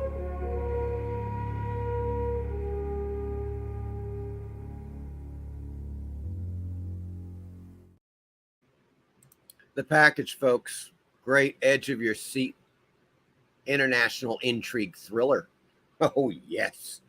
Highly recommended, man. You cannot go wrong. If you're looking for a good, one of those films, whatever that subgenre is, it's like international espionage, intrigue, conspiracy, the whole 9 yards. It's the package. Fantastic. Just love it. Hackman is great. Tommy Lee Jones is great too in that. Now we're going to switch up a little bit with the 1980 film, The Private Eyes. Yes, folks. You may have seen this one. It is Tim Conway and Don Knotts starring in the 1980 comedy, The Private Eyes. At the behest of Scotland Yard, Inspector Winship and Dr. Tart make their way to a mansion outside of London to investigate a strange death. And if you haven't seen it, well, you can guess the hijinks, okay, between Don Knotts and Tim Connor. Of course, just classic. It's like, imagine these guys let loose in a haunted house. That's basically it, okay? It's just goofy fun, and that's what you're going to get, okay? It's no Ghost and Mr. Chicken, but it's pretty entertaining. Let's put it that way. Next up, surprising. I'm just digging Tubi more and more. The 2020 thriller Infidel.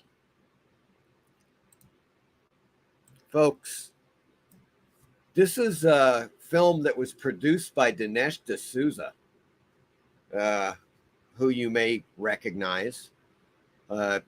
He has his own podcast. He's rather politically active.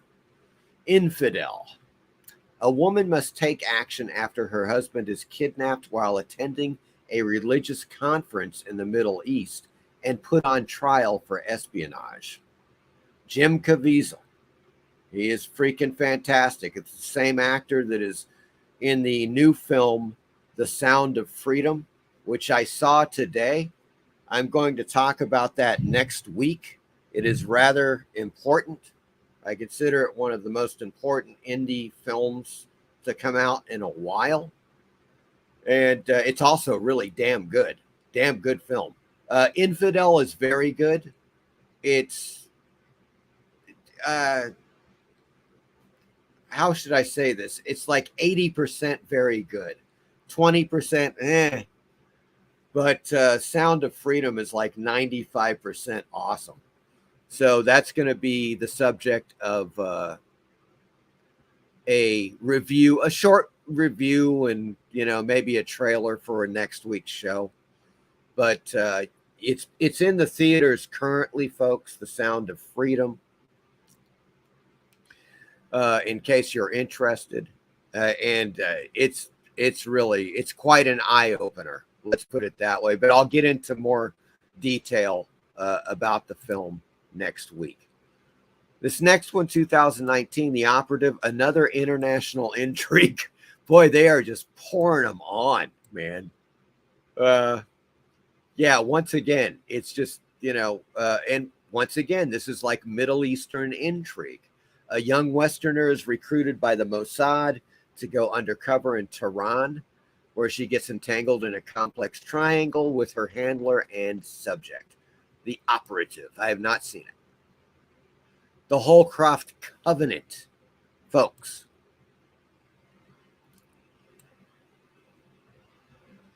This is, for some reason, I don't know what the hell happened, but they added a whole bunch of Michael Caine films, which is fantastic.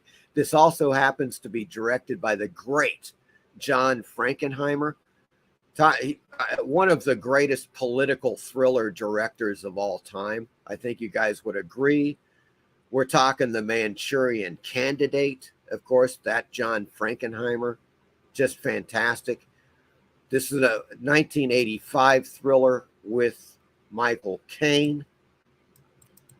The Whistleblower, which I just saw a few days ago, highly recommended. Once again, this is Michael Caine. Really good flick.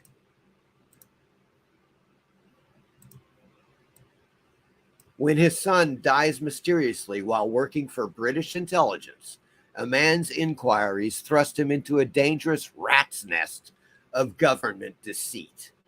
Oh, yes. John Gielgud is in this, for Christ's sake.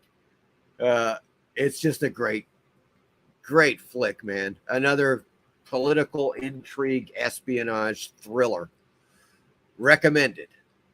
The Whistleblower. The Jigsaw Man. I have not watched this again on Tubi yet, but it's that classic. Terrence Young, directed by Terrence Young. Michael Caine, Laurence Olivier, Susan George, Robert Powell. In this freaking movie, a British secret agent defects to Russia and has his face surgically altered by the KGB with orders to return to Britain to steal secret documents. The Jigsaw Man. Good one, good one, good one. Yes. Good Lord. Now we're going to switch gears entirely. 1986, folks. Who can forget Bloodhook? Even if you want to, you won't be able to forget this one. The annual Muskie Madness fishing contest becomes a mass crime scene when a psychotic serial killer with a giant fish hook joins the festivities. Oh, yes, folks. That's what it is. It is Bloodhook, 1986. What can be said? It's a serial killer with a giant fish hook. That's basically it. And that leads nicely into 1987. And of course, Killer Workout. Now, this was also known as aerobicide. Come on. It's going to get me. Well, maybe not. 1987, in this campy slasher film, an LA fitness club owner revisits the mysterious death of her twin sister after a serial murderer targets her gym. That's what's going on here. Killer Workout, 1987. And folks, of course, I'm not going to disappoint you here because I just so happen to have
And that was the end of Killer Workout.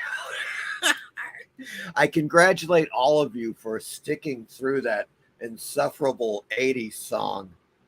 Oh my God. The horror of that thing. But yeah, that was Killer Workout, aka Aerobicide, 1987. And I dare you to watch it. Okay. That's all I'm saying right now. Let's get back to the chat. We got some commentary and probably some angry commentary after that.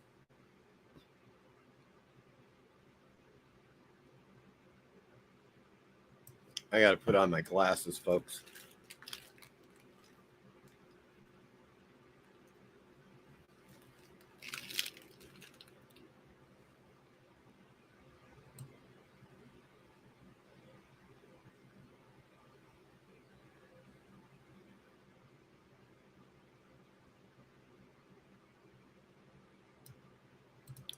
Michael Taylor says, Apex, good guy, and show indeed agreed.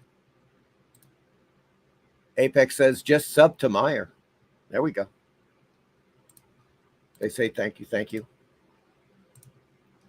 Apex says, Rush, today's Tom Sawyer made me cry. Da da da do da do da.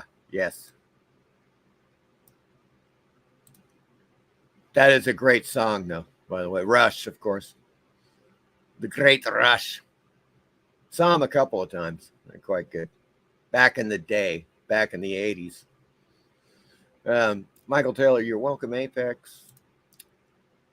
El Actor de Loops is waving. Hello, El Actor de Loops. Good to see you. Michael Taylor says, great theme song to Crime Story, indeed. Abel Ferrara sounds like a porn trick. If chick, yes, Abel Ferrara. Apex says, hey, El Actor.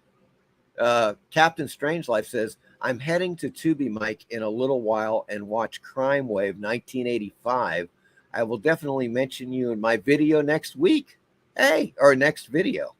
Your channel is absolutely unique. Your movie knowledge is amazing. 2 thumbs up. Thank you, Captain Strangelife. I really appreciate that, man.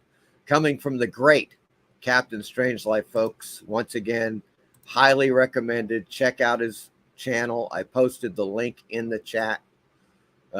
Subscribe. Check it out. You're going to dig it. Chad says, I've been watching a whole lot of Vincent Price movies. I can't find Return of the Fly on archive or streaming services. Huh. Yeah, I have not noticed that, you know, I could have sworn that was on Tubi, though. Hold on. I'm going to have to do a little Tubi search here real quick. I could have sworn Return of the Fly. Oops.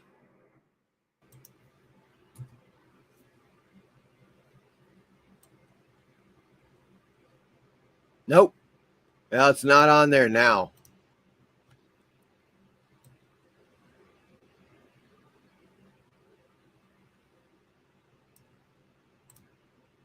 There we go. Meyer says, I like Dinesh. I do too. Dinesh D'Souza, very smart guy. Has a really great podcast too. He was the guy imprisoned for tax evasion.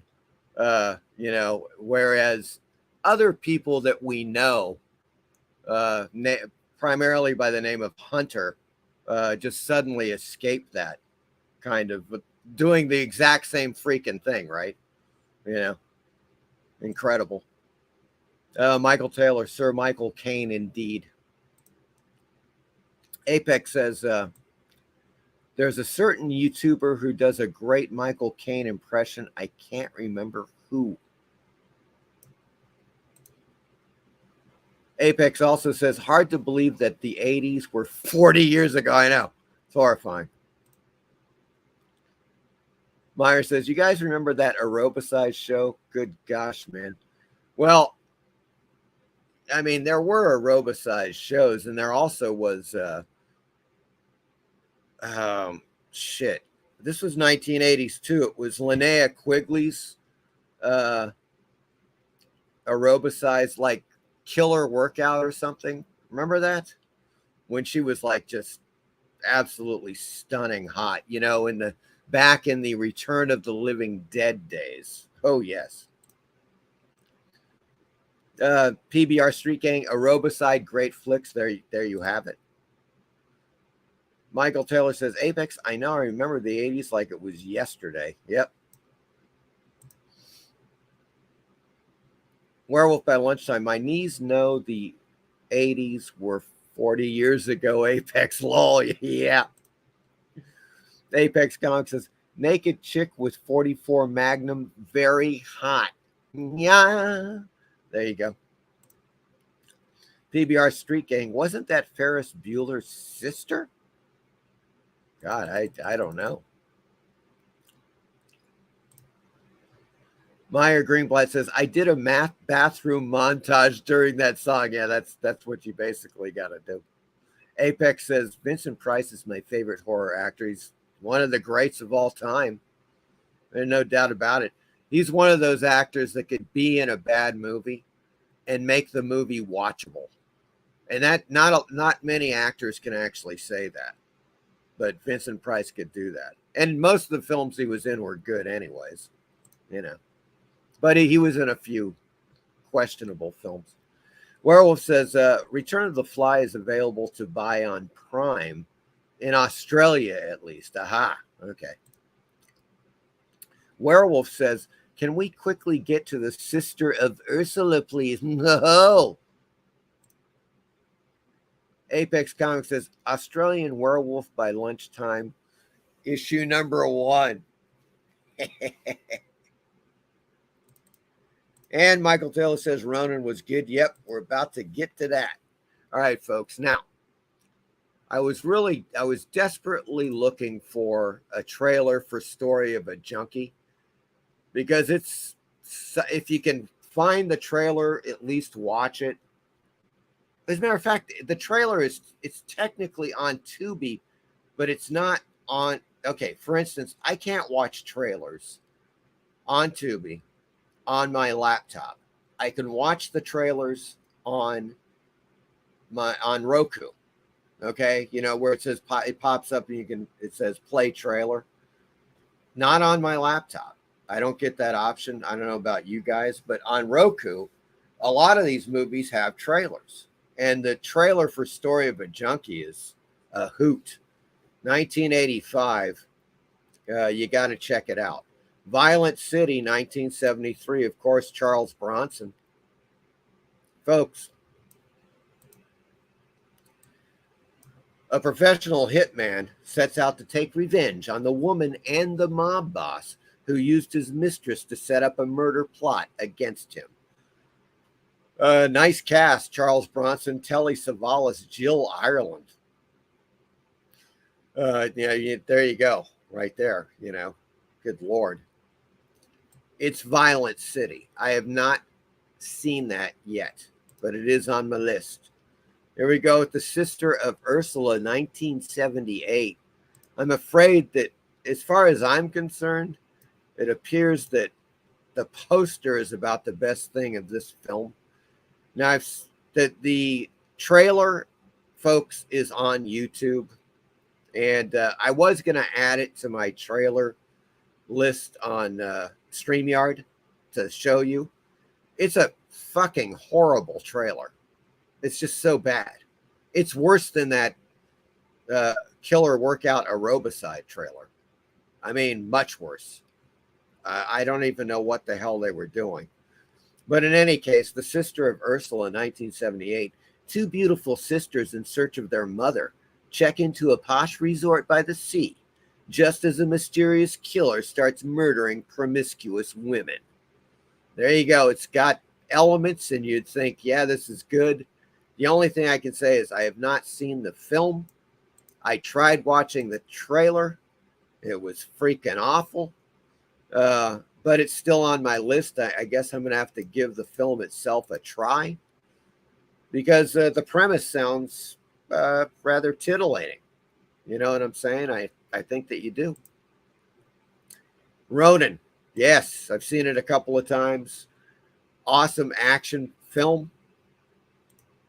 Well worth it. God, there are some car chases and shootouts in this freaking movie that are just quite good. A team of international mercenaries and ex-special operatives is hired to track down and steal a mysterious briefcase in this action thriller. Robert De Niro, John Reno, Natasha McElhone. I think that's McElhone, I believe. Stellan Skarsgård, Sean Bean. Directed by John Frankenheimer. Yes, it's John Frankenheimer once again, folks. On the scene with a very taut, quasi-political, but more like a international crime caper type of thriller. Ronin. Check it out. If you want a high-intensity thriller, watch Ronin. Black 47, I have not seen, but it sounds really intriguing. It's IFC Films. In 1847, Western Ireland, at the height of the potato famine, one soldier goes on a ruthless pursuit of justice against those who murdered his family. Starring Hugo Weaving, James Frechville, Stephen Ray, Jim Broadbent in this film, folks. Black 47, 2018. I'd never heard of it, but it is on my list. Sounds intriguing. Once again, I'm definitely going to check it out. Now, here's a classic from 1958. The original Titanic movie, folks. A Night to Remember. On her maiden voyage in April 1912, the supposedly unsinkable RMS Titanic struck an iceberg in the Atlantic Ocean. This is the story of that night. Honor Blackman, of course, from the Avengers fame, is in this film. And it's a good film. I saw it years ago. It's on my list. I'm probably going to rewatch it soon. Recommended. Titanic flick. This one, folks, you got to see it to believe it. Once again, look, The Ghost Rider. Holy shit. Now, there's a couple of things to point out here. The Ghost Rider, 2010. A writer agrees to author the memoirs of a former British prime minister, only to learn that he is a war criminal and that his first writer was found dead. Cast includes Ewan McGregor, Pierce Brosnan, Kim Cattrall, James Belushi, folks. Directed by Roman Polanski. And this is the type of film that Polanski really knows how to do. And what it is, it's the idea of you take a guy and you thrust him into this bizarre situation that he has no control over, and a series of events snowball and things get darker and darker and more serious and intense as it goes along. And that's what Polanski really does well. If you've ever seen his film The Tenant, that's late 60s, maybe early 70s. Same type of thing. Situation that focuses on one character. And also The Ninth Gate, same thing. In The Ninth Gate, it's Johnny Depp. He plays a rare book buyer and seller who gets caught up in this incredible tale of the search for one particular book that was supposedly written by Lucifer himself. So in any case, this is that kind of film, The Ghost Rider. Okay, total intrigue, suspense, mystery. It's fantastic. And I believe that whoever wrote this was taking shots at Tony Blair, because this has got Tony Blair stuff all over it, which makes it even more interesting. Okay, I just rewatched this several nights ago. Again, I've seen it 3 times. Probably watch it again sooner than later. It's just an awesome film, filled with intrigue. It's very complex, a lot of shit going on, and it's just great, man. Kim Cattrall looking great. This is 2010. She's looking very hot cougar type character in this film. And she's really quite good. She's just freaking excellent, man.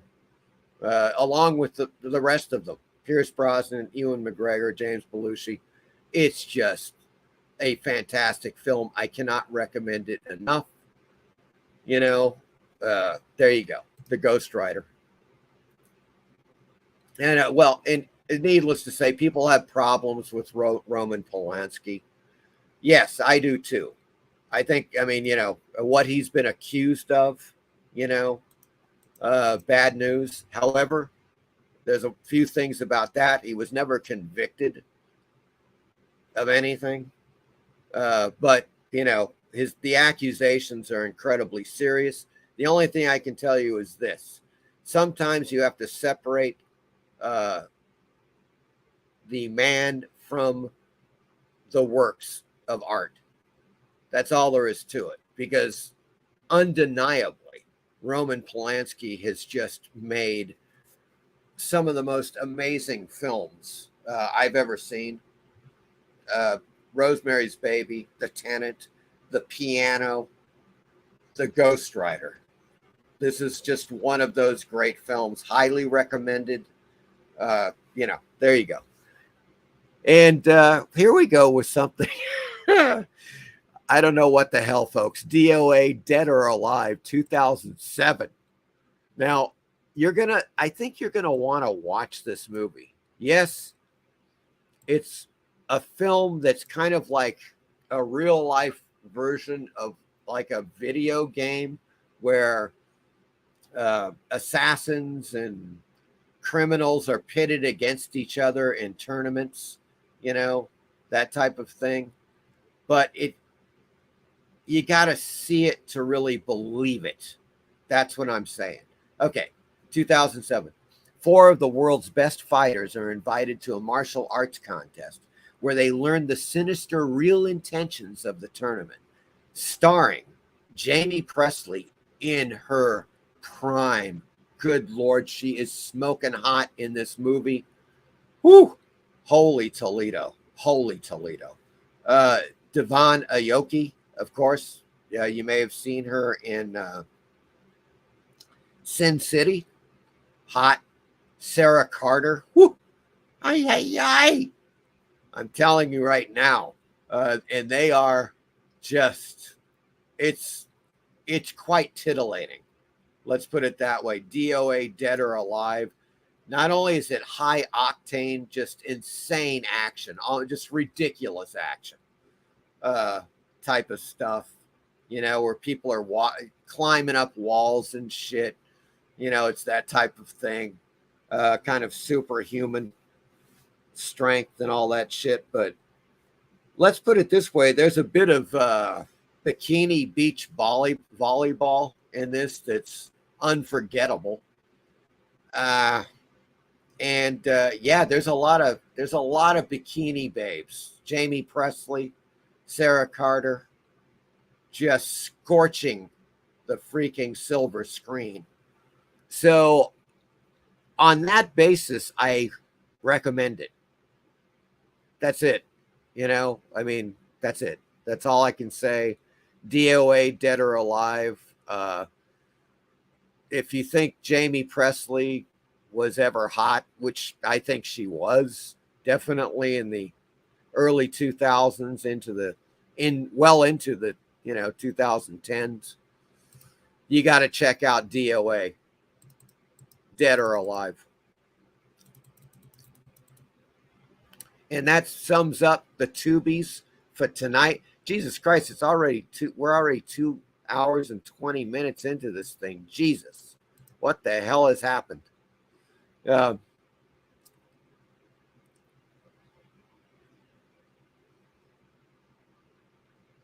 Let's get back to the chat, shall we? PBR Street Gang says, what are your top 3 Vincent Price movies? Apex says, Abominable Dr. Phibes. That's a great one. House of Wax. The Tingler. Man, that is just an awesome flick. Yeah, those are 3 prime Vincent Price flicks, no doubt about it. God, I do love, it's one of those films that suffered from a low budget, but I do love The Last Man on Earth a lot. He's just so great in it. It's the best version of I Am Legend, as far as I'm concerned, to date. So there you go. Bamboozled by the cover art. Yes. Well, that does happen with these films. Werewolf says, I wouldn't mind owning the poster. My wife might not like it, though. Honor Blackman, a.k.a. Pussy Galore. There you have it, folks, right there. Jacob says the Ninth Gate is awesome. It is. And if you like the Ninth Gate, Jacob, check out the Ghost Rider. Okay? Because it has that total vibe to it. It is so well done. I can't recommend it enough, folks. Just fantastic. Werewolf says, I wouldn't mind a werewolf cougar wrestle with Kim Cattrall. Aye. Indeed, werewolf. Meyer says, just your Bill Cosby or your John Gacy. You separate the art from the artist. Yeah. Oh, God. Yeah. Good Lord. There you go, folks. That sums up the Tubies and tonight's show. I hope you enjoyed it. As I said, next week, I am going to do a short bit on The Sound of Freedom. This new indie film, by the way, which is now surpassed $100 million at the box office, a $14 million film. It has smoked the new Indiana Jones piece of shit. And I think every other Hollywood film out right now, with the exception of the Mission Impossible film, despite being at far few theaters. So it's an indie film, in that general sense, that is just, it's reaching historical proportions. Let's put it that way. And I'm going to talk a bit about it next week in a segment. Apex, great show, Mike. Thank you, Apex. Werewolf, great show. Thank you, Werewolf. Jacob, great show. Thank you. Thank you, guys. Thank you, everyone, for joining me tonight. And I hope you really dug it. And Michael Taylor's chimed in. Great show, Mike. Thank you, Michael Taylor. PBR Street Gang. Thumbs up on that. Thank you, people, for joining me on the Horror Mike Show tonight. And I think if it's any indicator, Tubi is moving and grooving with new titles. We're going to have a lot more on the Tubi front next week, and probably more on the Bud Plant. Now I'm going to try to find out more. If I find out anything about this fucking Butt House reboot, hopefully, what I want to find out is that they're not going to be making it. That's what I want to find out. If anybody else finds out any info, please bring it along for next Friday. And you guys take care, and I will talk to you soon.